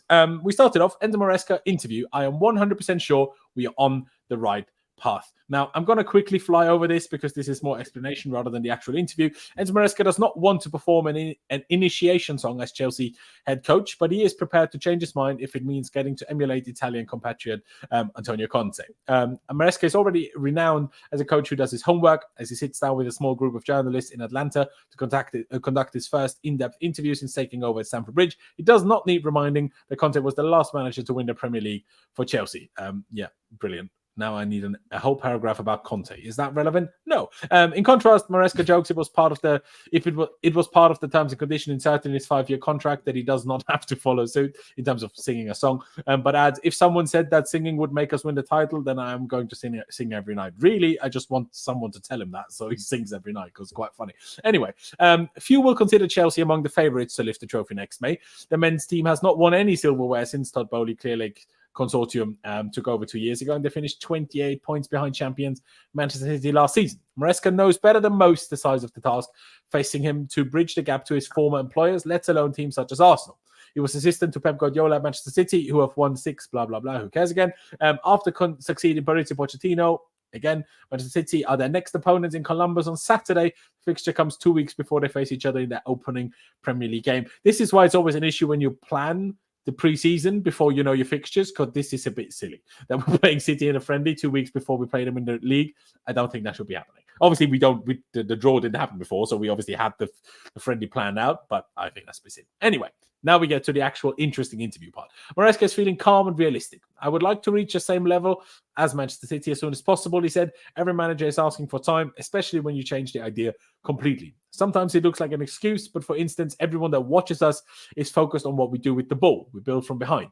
But I watched many, many games last season of Chelsea, and I almost never saw man-to-man high pressing. They always wait a little bit. Since we started, we've decided to go man-to-man because it is our way. So aggressive. It's a big change. Just to clarify for, the next paragraph as well, before we quickly speak about this, he said, before the Celtic game, we sat with the staff and said how they played 4 friendly games with their first league game versus Kilmarnock coming up this weekend. Well, we have only played 45 minutes. We could sit back and wait, not take a risk, or we could go in the way we want to go in the season. I said, no chance. We're going in the way that we want because we need to prepare ourselves for the season. So essentially what he's saying, the staff and him kind of predicted that we might look a bit silly against Celtic because of this. But rather than saying, okay, just to not look silly, we play safe, even though that's not how we want to play, he was like, no, this preseason, let's try to work on how we want to play in the future. But this is the part I find most interesting. Well, if I want to be a bit more detailed, but I watched many, many games of Chelsea last season, and I almost never saw man-to-man pressing. They always waited a little bit. Since we started, we have decided to go man for man or man-to-man because it is our way. So aggressive. It's a big change. This for me is the biggest thing. I'll go with you first, Conor. I find it quite funny that in his very first interview, he already started throwing shade at Pochettino, which I find quite funny.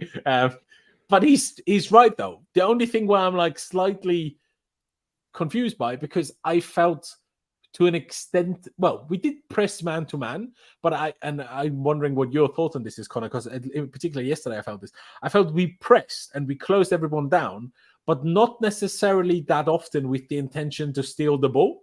It was quite often to apply pressure, close passing lanes, and force them into a mistake, rather than trying to nick the ball off them by pressing. Because obviously when you try to nick the ball off, if they then get around you, there's all of a sudden space. But if you stand off them like half a yard, but you just close them down, then they can't just take around you because that's what you're stopping. While if you're trying to get the ball, you're lunging usually. And then for a good player, there's the opportunity to take a pass to you, and then there's space for them to exploit. So is his man-to-man pressing? Because he's kind of making it sound like, okay, we're now pressing more intensely. And in a way we are, but at the same time, I also feel like in a way we're not, because on the pod we were trying to press to win the ball. And now I feel like we're pressing to stop them doing anything, force a mistake and win the ball. The question is, if we play Man City, they won't make a mistake. So how do we then win the ball back? Yeah. I think you're right in the sense of, like you say with Poch, I think it was less of a man-to-man press. It was more of an aggressive press. It was, like you say, they were going in, but somebody like Gallagher was having to cover almost 2 people, like, or maybe even 3 people's zones because of this, like, and again, Casado and these sort of players that were better at covering ground than others. So it was aggressive. It just wasn't man-to-man. Whereas in the way we're playing with Maresca, it is genuinely every single man on the pitch has their role and their zone to occupy, and they have to do it, otherwise the whole system will fall flat. Like, everybody is liable. So if you're going to go man to man, everybody has their job, and it is more aggressive in that sense because, like you say, you can end up with long balls going over the top and basically a 1v1 with the central centre back and the striker, and whoever wins that duel is obviously going to come out on top. And again, at the elite level, that's why you need the elite level centre backs to deal with that, because that's what you're giving up. But yeah, I think you're right. I think with Pot, it's interesting that he's gone straight for that. I do find that interesting more so than the on the ball stuff that you could have pointed out. But yeah, it's a relevant thing to mention. Like I say, I think that man to man isn't necessarily more aggressive. It's just a different structure of pressing. Yeah. That's so, but do you think we will do that against a team like Man City too? Because, like I say, they just won't make the mistake, will they? So then, how does he see us winning the ball then? Again, I think we'll see quite early, but I do think it will be almost like we're setting up to play in this out of possession sort of 5-4-1, and then like again you go forward. So we'll probably sit off in a mid block against these better teams, or better teams, or teams that are going to hold the ball. But then when we get the ball, we'll also be playing a slower, more methodical style of play where we don't try and give them the ball back quickly. So it would almost be they have their turn, we have our turn in terms of like American football, like possessions. That's how I think it's going to sort of come out in terms of we have our part on the ball, they have their part on the ball. It's just about how well structured we are. And like do you say, find that a bit worrying? Backwards. No, I think that's fine because that's how, again, it depends. I think at this point of time, in the first season of Maresca, coming up against the Pep Guardiola team that's been around for 8 seasons now, a Mikel Arteta team that's growing every year, I think it would be silly to try and go fully toe-to-toe with them straight away, because I think that's how you get your head ripped off. Yeah, for sure. But that's exactly what I'm trying to say, right? Because if we're playing like almost like American football style, okay, now you have the ball, so now your chance to attack, and we try to stop it kind of around the box, really. And then it's our chance to do this. We're not as good as them. So that's why we're not going to win many of those games then. If that's what we're trying to do, we're not going to win those. And that's I'm very much expecting going into the season. I think our results against the worst teams will be better than last season, but I expect that the results against the good teams will be worse. Just because if we're playing somewhat similarly, and I'm not saying we're going to play exactly like Poch. This is not like Poch, like Pep. This is something that Maresca goes into detail of this in this interview as well, that he's not like Pep, or not exactly like Pep anyway. That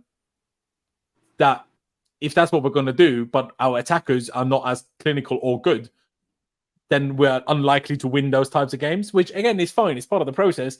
But I just hope that fans going into these games will be aware of that. And I just fear that they won't be. Like they are not aware of the club briefs for Gallagher. Do you know what I mean? Having said that, I do think there's only 2 teams in the league that we can't in terms of already assert our style, and that is Man City and Arsenal. I think every other team in the league, even Liverpool, even Arsenal, even Liverpool, even Man United, Tottenham, those teams we should be going to play the exact same way. We should be going to press them high, get them to give us the ball back, and then we control the game. The only 2 that I'm worried about, or not worried, but where I'd want to see something slightly different is Arsenal and City, at least to begin with. It's worth actually pointing that out, is that like one of the benefits of having Maresca's system this season is that we are going to mostly be playing the same way all season. So the players are going to get more used to it. The players, they're not going to be necessarily having totally different tactical instructions every single game. Like, with Pochettino at times, like eventually we did find a rhythm and we found a way to work, but actually we changed the whole system at least twice last season. And, that there's something to be said there about how you build momentum and how you actually then, plan as start as you mean to go on in a season like this. There you go. Absolutely. I do think you make a good point there. I do think it's very interesting because, again, I almost said it at the very beginning of the stream. In these 3 games, we saw more progress than we almost did under Poch for the whole season. And that's because under Poch, we didn't constantly play the same way. So that's why it was difficult to get better at playing a certain way. But now, if we're going to do the same thing the whole time, you'd expect us to get continuously, and maybe not in a linear fashion, but still exponentially better. So yeah, that will be interesting. Let me quickly continue with the article by the Athletic here. He says the big difference between us and the teams that dominate, City and Arsenal, is the one club has had the same manager for 8 years, Guardiola, and the other one for 5 years in Arteta. We have had 2 or 3 weeks. If we played against Celtic with Leicester, we would have played better because I already had 1 year and they knew many things. But when you start, it is the price that you pay at the beginning. I'm 100% sure we are on the right path. One of the reasons Chelsea hired Maresca, despite his limited experience as head coach, was the knowledge he has gained from working closely with Guardiola. He wants his team to dominate possession like Man City, another factor that appealed to the Chelsea hierarchy. But Maresca is resistant to the notion that he is a Guardiola clone, turning Chelsea into a bunch of copycats. He told the club the same during the interview process. What I don't like is people, or you, or fans, or the club, expecting the same football as Manchester City is doing, he said. Because when I joined Leicester and I met the chairman and sporting director, they asked me, we want to change the style and we want to play the same way that City play. And I told them, we don't have the same players and I am not the same manager. The same thing when I met Chelsea. I said, the idea is that idea, but probably we need time because the players also need to understand what we want to play, and it's a bit different. The lazy comparisons that are made even easier because Maresca looks so similar to Guardiola that they could be related. He continued, this is something that I struggle with a little bit, with sometimes when I see someone something saying because he's bald and with a beard he wants to play the same. No, I don't want. I try to play the way we want to play. He really said that. Yeah. Oh, that's great. Oh, that's brilliant. Yeah, it is probably close because I fell in love with that idea, but that does not mean it is exactly the same way. No one should doubt how much admiration Maresca has for Guardiola, though. It began when Maresca was playing in midfield for Sevilla against Guardiola's great Barcelona side that won the treble in 2009. In the 2 La Liga games played between them that season, Sevilla lost 7-0 on aggregate.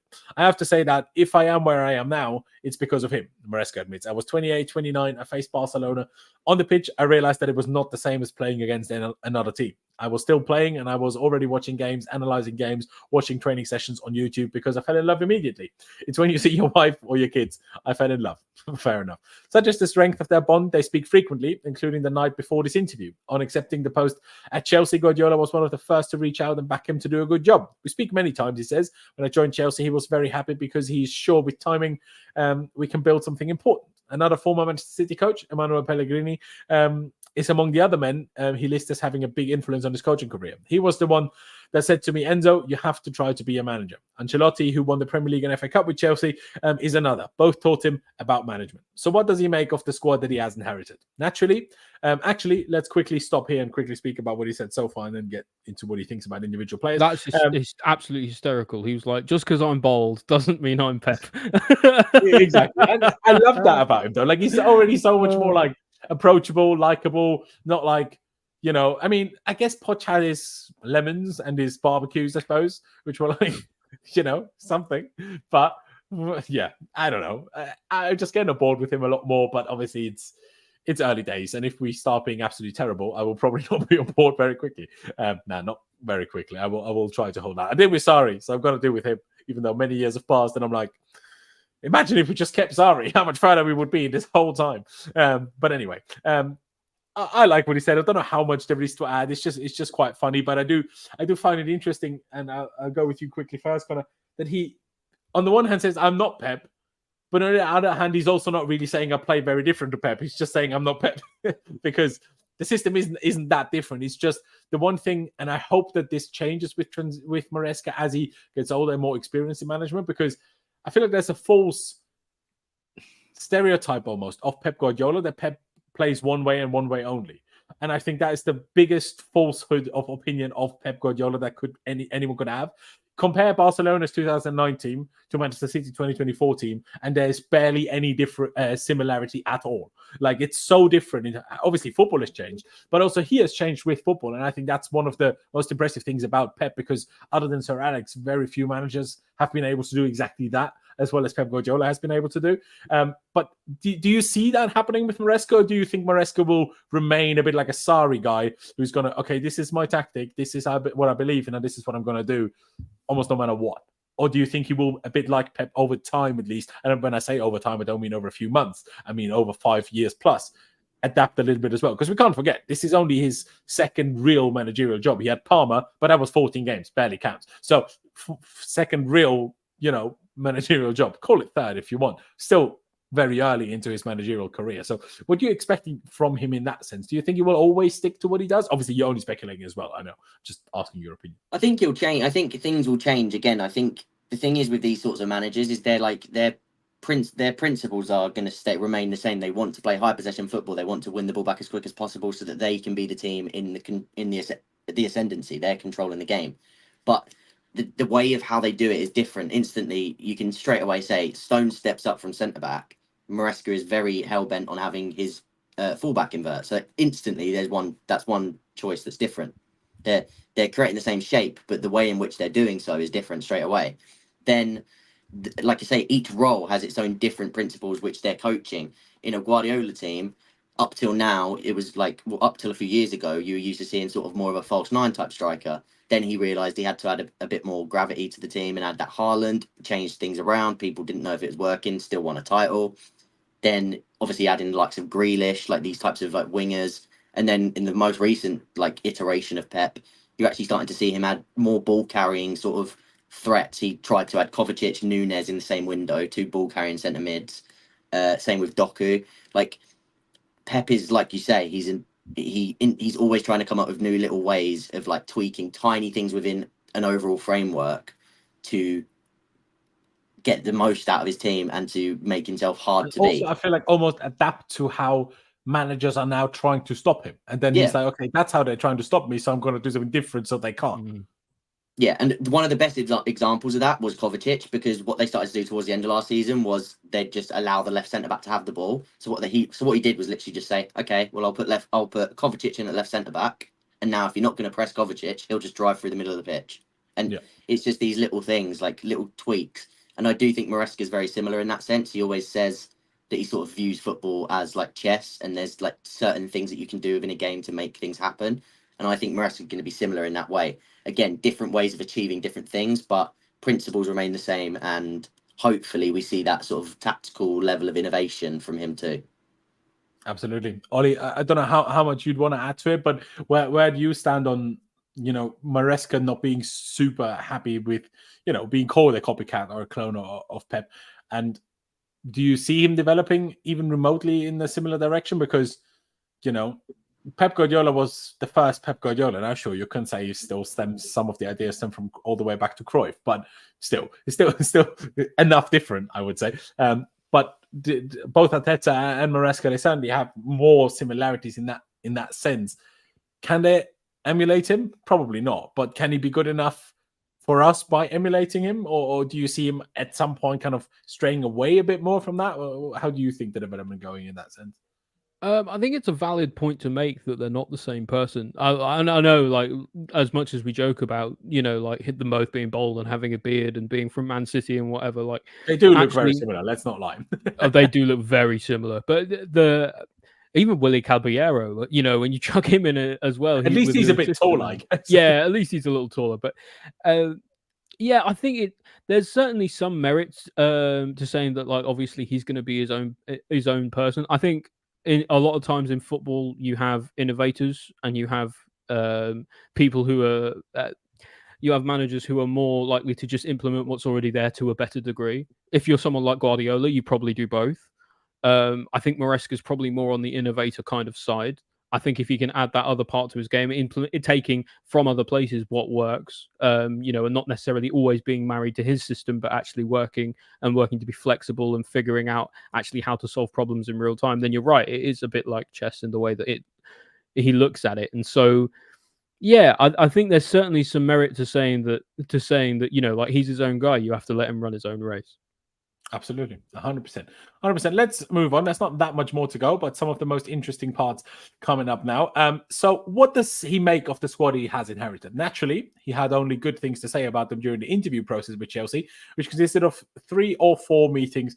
How do you not know? You're the Athletic. Either just leave it or say 3 or 4 specifically. Anyway, another Premier League club was keen on hiring him too. Maresca did not name who, but Brighton, Liverpool, and West Ham all changed managers over the summer, while Manchester United spoke to other candidates before deciding to stick with Eric Ten Hag. Guys, who do you reckon it was? United. I think it was United. Yeah, I think United. Really? I thought it might be Brighton.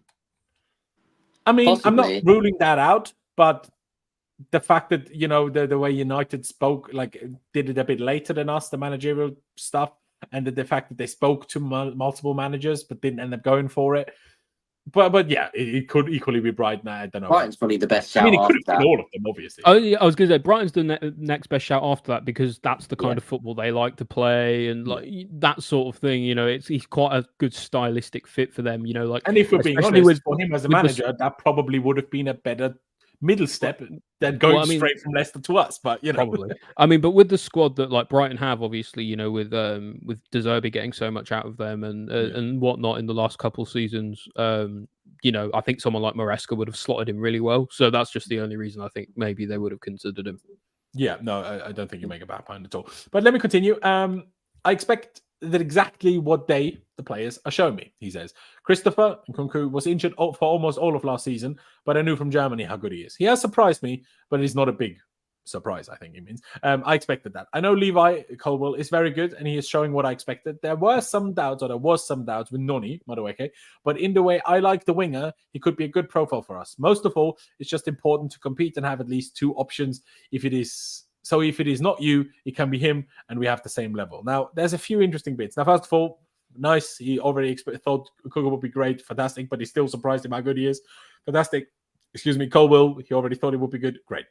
This, I think, is very interesting. First of all, that he said he had some doubts over Noni before getting here. Now, seemingly saying that, well, we had some doubts. Profile-wise, he actually fits us quite well. Like Conor has said the whole time, by the way, if anyone doubted Conor's, tactical opinions, there you go. Ball knowledge. Exactly, ball knowledge. But I also found it very interesting the way he says, most of all, it's just important to compete and that you have at least 2 options. Because right now we do not have 2 options at right wing. So is this the first time Enzo Maresca asked for a transfer? Has it taken less than 2 months of Enzo Maresca not accepting that he's not the guy asking for transfers at Chelsea? I think it has. It certainly even reads like it. Ollie, I'll go with you first on this one. What do you make of it? First of all, that he had some doubts on Noni, but now seemingly getting slightly won over, but also that he wants another option there, clearly. Well, I mean, that we know we know for a fact. So we know a few things for a fact. We know that that Enzo meticulously studied all of the players in the squad before he got here. So there's a good chance, he would have had some doubts around some of the players. One of those he seems to want to name drop is Noni. But then actually, of course, it's nice to actually see that perspective from him as well, and actually going, you know what, like I was wrong about that. Like it seems that he works really well. So like it's really nice to see that someone like Maresca can change his mind. Yeah. We also know for a fact that we're looking for an attacking signing.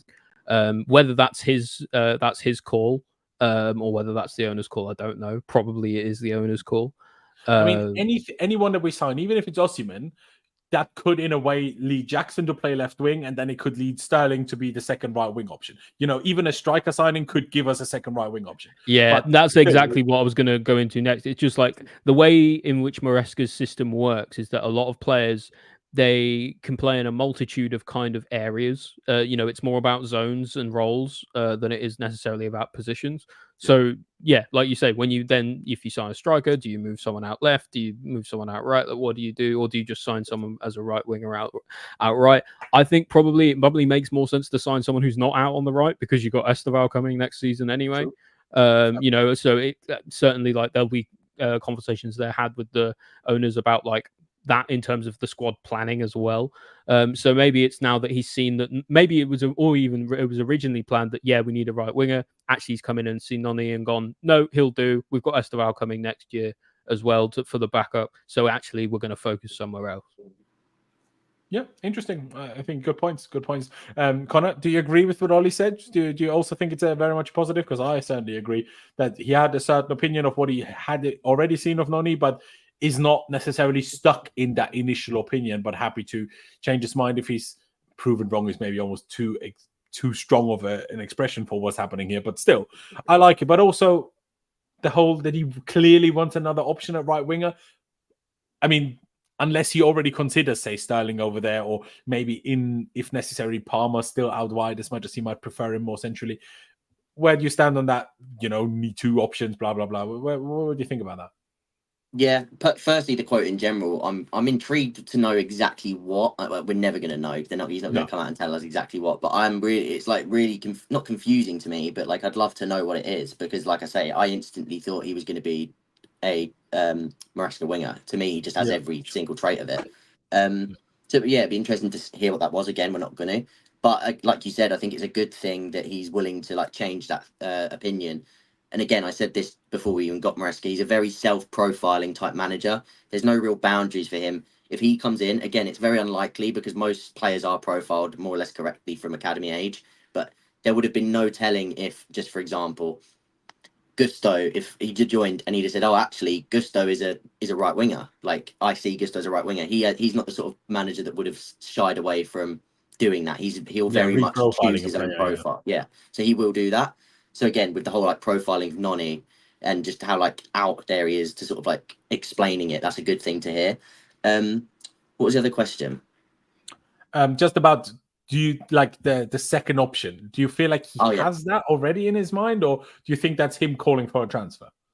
Yeah, I think like you two touched on it really well. I'm absolutely in the same boat as Ollie. I think I wouldn't go near another right winger unless it was of that Elise caliber, because we have Esteval coming, and I just don't want to block that. I don't want to clog that pathway. I think Noni should be the first choice winger this season. The only thing I'd say is, judging by Petrovic, we don't give two shits about signing a player for 1 year. So, yeah, true. That is a good point. But then at that point, just keep Angelo around. And again, I know it's very unlikely, but that's what I'd do if that was the idea. But then, like you said, I genuinely think Osimhen shifts everything because I think Sterling can play on the right. I think, like you said, George, clearly he was used on the right. So even if he's not going to get loads of minutes, clearly he sees him as at least a but isn't George also more comfortable on the left? I'm sure he is a left winger. He is a left winger, but of course, like coming on last night on the right instead of Angelo. So I think that tells us at least a little bit that Maresca has some sort of like he will play him on either side. And again, Mudryk played a little bit on the right under Poch last season. Again, far better on the left, but it's just these are like options. Or is he? Yeah, true. But these are things to think about, like you say, Palmer, and then like you're saying. Do you at all kind of quickly chime in there? Do you see do you think Jackson could work as a left winger under Maresca, or do you not really think that? I think he could. The only thing I'm slightly hesitant about is him working as a left winger with Osimhen, which is obviously where it would probably happen most. Yeah, which is interesting because I don't know if you get the right amount of like crossing if you have Noni and Jackson as your outside threats. Like it's a lot of dribbling, isn't it? It's like driving at the defense. A lot of dribbling, a lot more like they're very direct. Like you say, they're trying to actually go at goal, and they're much more likely. They're much more. Imagine if we signed Osimhen and all of a sudden Maresca goes and plays Jackson as a number 8. Shock. You wouldn't even be surprised. I wouldn't. That's what I'm saying. Jackson has the work rate. He knows how to get a stupid yellow card, so it's already perfect for midfield. Do you know what I mean? Yeah, and he's good at driving forward with the ball as well. Exactly. And, it's like your second man following into the box or whatever. Like, I think it could work. We have already too many 8s without putting Jackson as one of those options as well. Well, that's another thing that you'd have to take into account. If Jackson's going to play on the left, you almost have to play KDH as that left 8 because he's your left foot on that side. He's your left-footed crosser. So you instantly need him in the team. Well, you could theoretically play Palmer as the left 8. Yeah, I guess you could. But again, Palmer's, one of those threats that you want cutting inside rather than going outside. So it's dynamics everywhere to think about. But I do genuinely think one more attacking signing, whether it is a winger signing or a striker signing, I think there's enough in the attack that you can shuffle things around to have at least 2 options in every position. Absolutely. Fantastic. So let's just finish the article. There's not much to go. It continues by saying he's yet to see Chelsea's best player from last season, Cole Palmer, who was given extended time off after playing for England Euro 2024. We know how many goals he scored. He also worked under Maresca under Manchester City in the Man City under 21s. The 22-year-old was given a lot of license to express himself under Pochettino, but could Maresca's high press demands force the attacker to adapt in some way? Given he does not report to Cobham until next week, he's already going to have to play catch-up when it comes to understanding the system. Maresca says, I've spoken to him many times. He is going to play.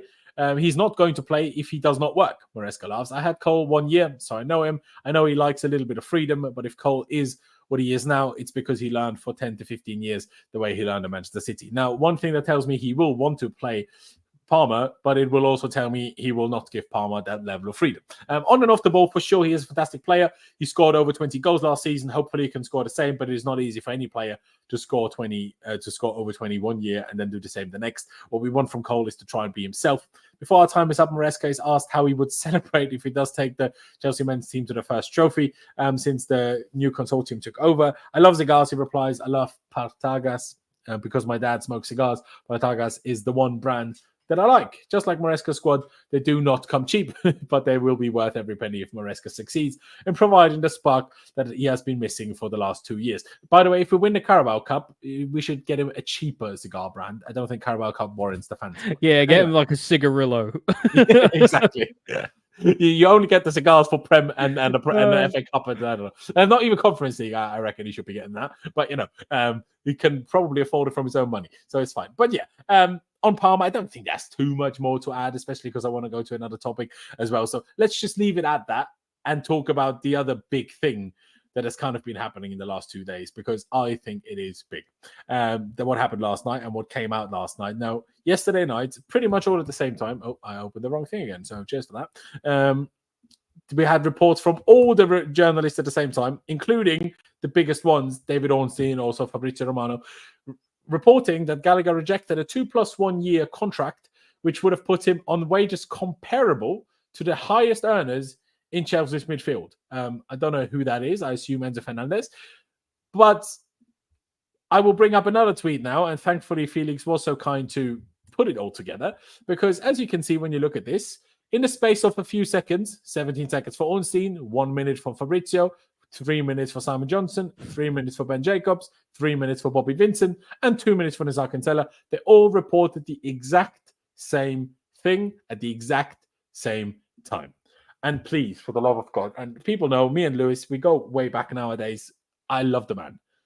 But I cannot believe that someone like Lewis is eating this up, and so many people are eating it up again, just like they did with Mount. And I'm like, how can you not understand this? And when we say this is a club brief, that isn't to say that the contract offer and that being rejected isn't necessarily real. That may be real, but the point is, this is not a contract offer anyone accepts, and I do not understand why no one understands that. If you're in his position and you get offered a 2+1 year contract, even on good wages, you still know that all they're trying to do is to sell you. And if you're 24, 25, like Conor Gallagher is, he doesn't now want to, sign a 3-year contract and sit there, or 2+1 year contract. So really, because they don't want him to be here, a 2-year deal, not 3. Let's not pretend. He doesn't want to. Gallagher, maybe I'm wrong, but the way I judge Gallagher, I don't think Gallagher is playing football to make money. Like, I don't think so. Do you know what I mean? So I don't think him, now I'm on higher wages, but now I won't play for 2 years. I don't think that's the situation Gallagher wants to be in. But he knows for a fact that if he then is signed by any other club, he would demand a bigger transfer fee. Therefore, whichever club he signs for has less budget available for a sign-on fee and for salaries. So why on earth should he play along with this little game by Chelsea when all they're trying to do is raise his transfer value because he's going into the last season of his contract? This is not a contract offer that is meant for, actually, Conor, you played really well last season. We want to reward you. We want for you to stay and be part of the squad. No, this is not what this is. And please stop eating it up. I cannot believe that they're doing this for a second time. Like, someone asked me on Twitter, what do you think? What can they do that wouldn't make you lose your mind? I'm like, there's nothing they can do. It's already done. But just don't lie to us and make fans hate the players. Like, it's like, even the same goes for Mount. If you have to sell Mount, fucking sell him, but don't make the fans that have loved him for 3 years turn on him.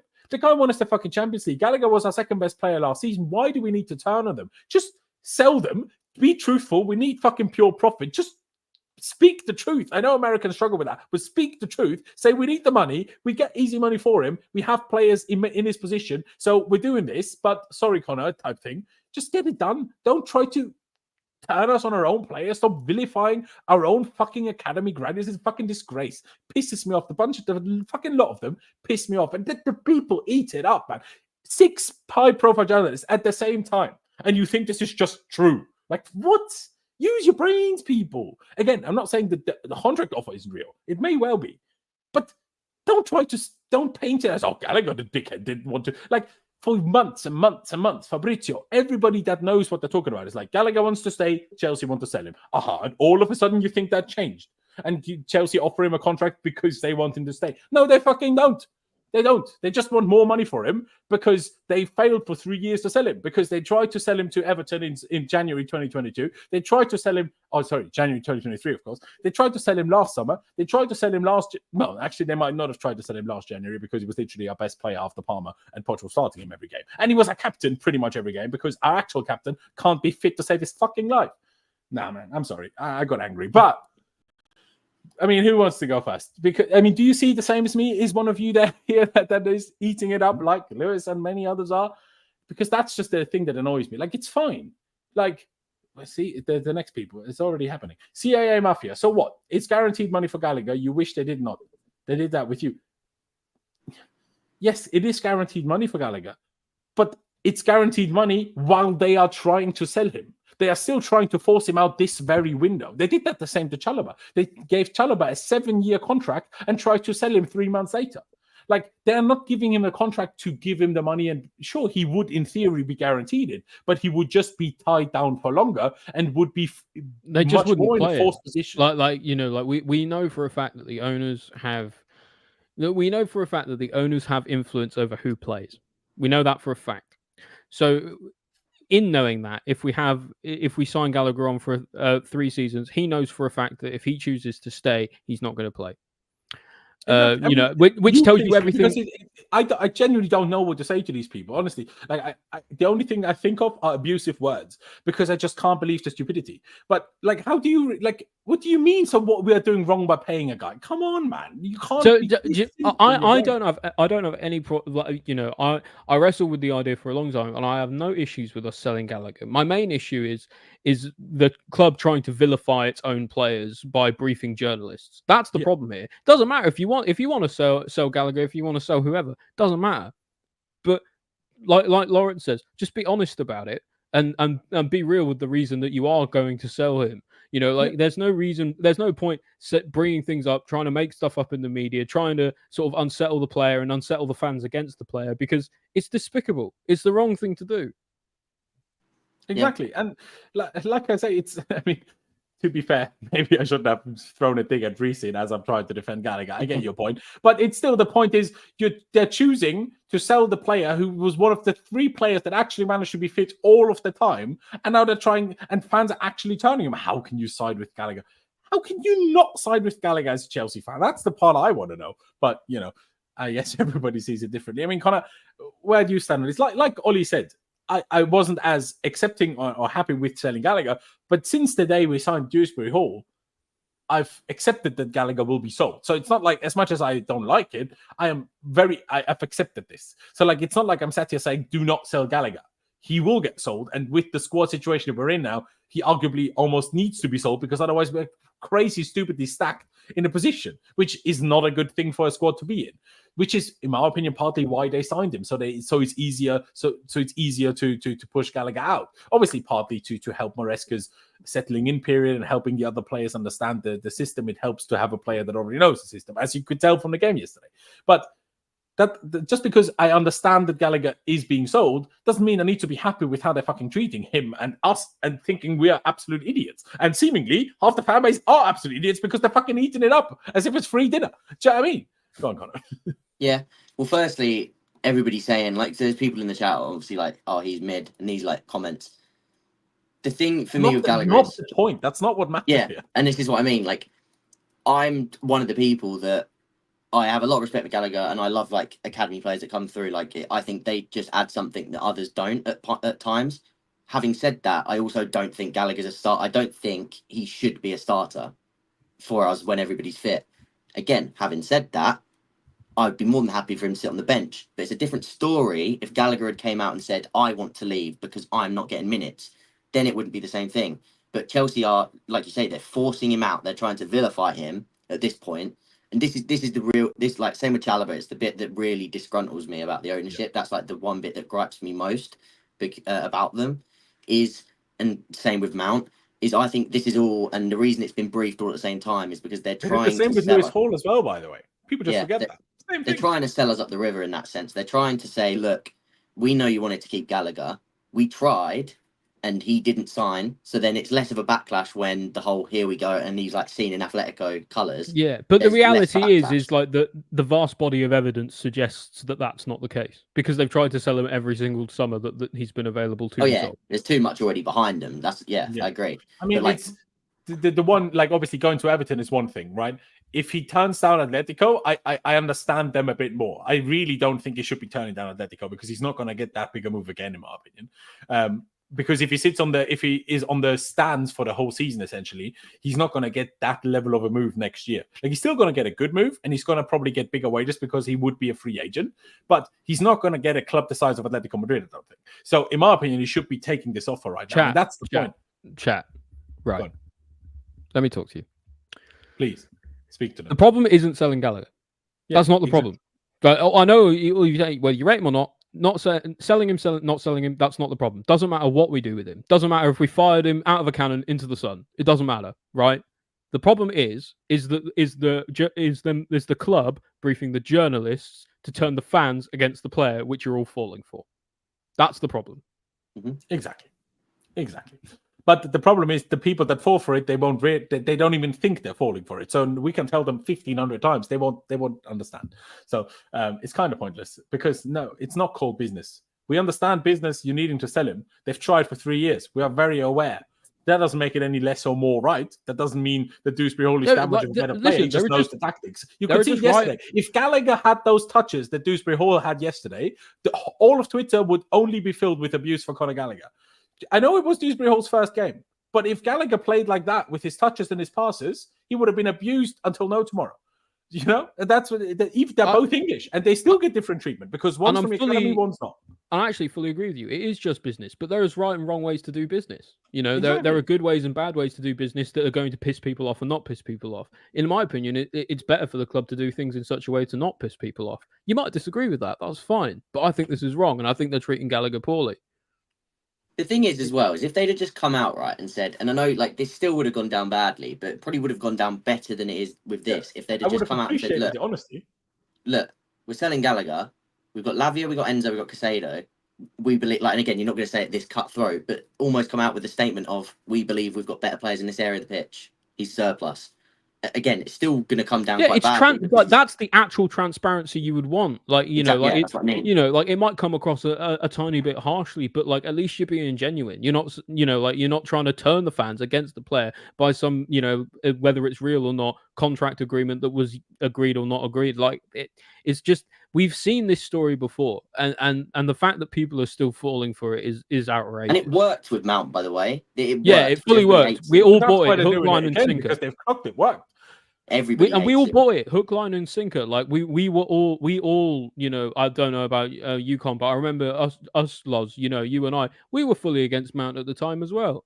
Like, but we can kind of see now that like when things happen. I don't think I was. Everybody was losing their minds at the video message, and I'm like, I get it, why everyone's angry because it didn't look good. But I'm like, you need to understand the context of either he wrote this or someone wrote it for him and he read it off. Oh, not with that. I meant with the briefing against him. With the getting contact. Like, and everyone, I tried to not fall for it then as well, but I think we all like eventually the fan base turned, and we all like most of us fell for it. I certainly fell for it. I turned against Mount as well, right? And it's just I don't know. It seems to me that like we've been here before. We've seen this again. Sorry, Malang Sarr, whoever's just put that is not that's not even at all comparable. No, like it's ridiculous. Like that, he said here, the club does this with every player. Just because it's an academy player, it's a big deal. Yeah, because when the player has given 15 years to this football club, like fucking Chalobah has, and will now gain the club money from being essentially put into child labor as an 8-year-old. Now, obviously not, because it's a football academy and he had a great time playing it. But essentially, we took an 8-year-old, developed them into giving us money. You know what I mean? Yeah, it's fucking different to signing someone who came here for the opportunity compared to someone that gave the club 15 years of their life. Do you know what I mean? Like, watch fucking Chalobah's celebration when he scored. Watch it and tell me it's the same. Tell me it's the same. And if you think it's the same, that's why you don't get it. For reference, if you read my Twitter, I do feel the same way about Sarr as well. Because I've said the way I do, because the way that Sarr was treated by Chelsea was absolutely terrible. Last year, I agree. Yeah, last year it was just there was an agreement on the table for him to leave for a substantial fee, and Chelsea blocked it for a substantial pay cut. Sorry, and Chelsea blocked it. So I get it. It's not that Chelsea are just treating academy players poorly and people are upset about that. Some people probably are, but I'm upset because it seems everyone who goes out the door, we make sure we slap this little label on them that they're greedy or they're, anything else that turns the fans against them. It doesn't matter if you're from the academy or not. It's just bad practice. I think it does matter, but I also but that doesn't mean it is irrelevant for the others. I just think it matters a bit more then, because people that have given their life to your football club should be treated with some extra respect. That's it's different if you've had a one-night stand with a girl or if you've been dating her for 4 years. Not the same. Do you know what I mean? Yes, you've had intercourse with both. Still not the same. Do you know what I mean? No, it's not the same. It's not Petrovic is not the same. I feel bad for Petrovic, but it's not the same, for flip's sake. And if that makes me a homosexual, mate, I fucking love to. I'd rather be a homosexual than a clear leg sexual. That's for damn fucking sure. Do you know what I mean? But yeah, it's not going to stop anything. I just hope, please, Conor, he's never going to see this, is he? But please, Conor, just take the Atletico move. Just leave. Just leave. Leave this disgusting fan base. Leave this disgusting club. Just get out. Because there they will actually appreciate you. Just be there. You're probably going to win stuff there. You're going to be proper Chelsea and stop Barca from winning things. Have a good time. So Simeone. Yeah, exactly. He will be amazing there. Do you know what I mean? He will get in the England squad again if he going to Atletico. Might even end up starting for them, depending on who the next England manager is. It will just work. Look at Bellingham. Goes to Real Madrid. Has a good few basically, months. In short, on this whole Gallagher thing, just have a little bit of thought. Just have a little bit of critical thinking about why things come out at the same time when they come out like this. Exactly. Right. There's a reason for it. Okay. Just think a little bit. That's you don't have to get it right. We all get things wrong, but just think about it. Exactly. And CAA Mafia, the problem is not that we will spend the money we get for Gallagher in the future.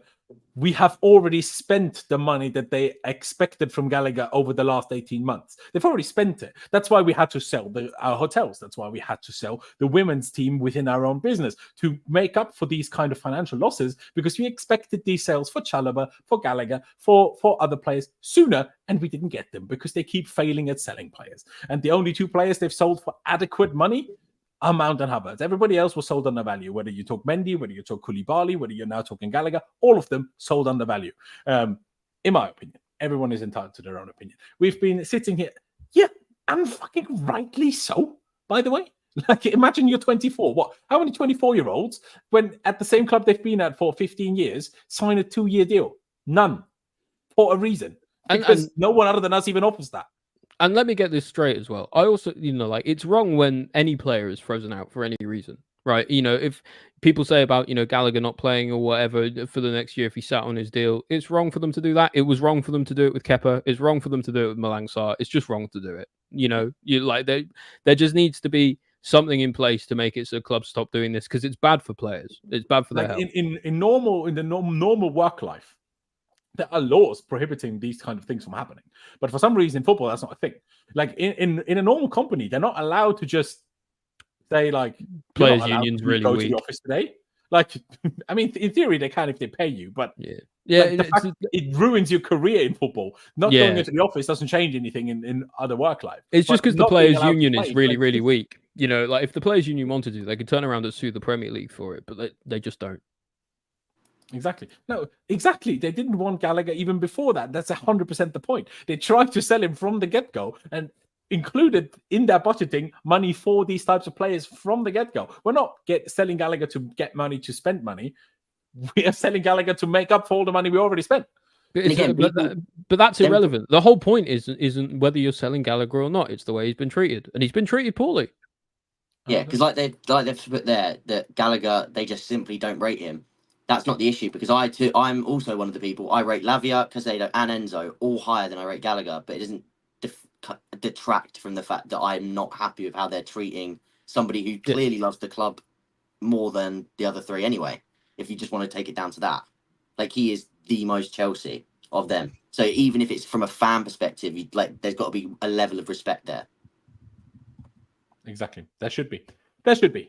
So unfortunately, we took a negative turn from talking about something we were all very positive about and optimistic about, yesterday's performance against Club America, into something extremely negative and sad. But here we are. So let's focus back on that. We won a game 3-0. Fantastic. Could have scored 6. A lot of players did really, really well.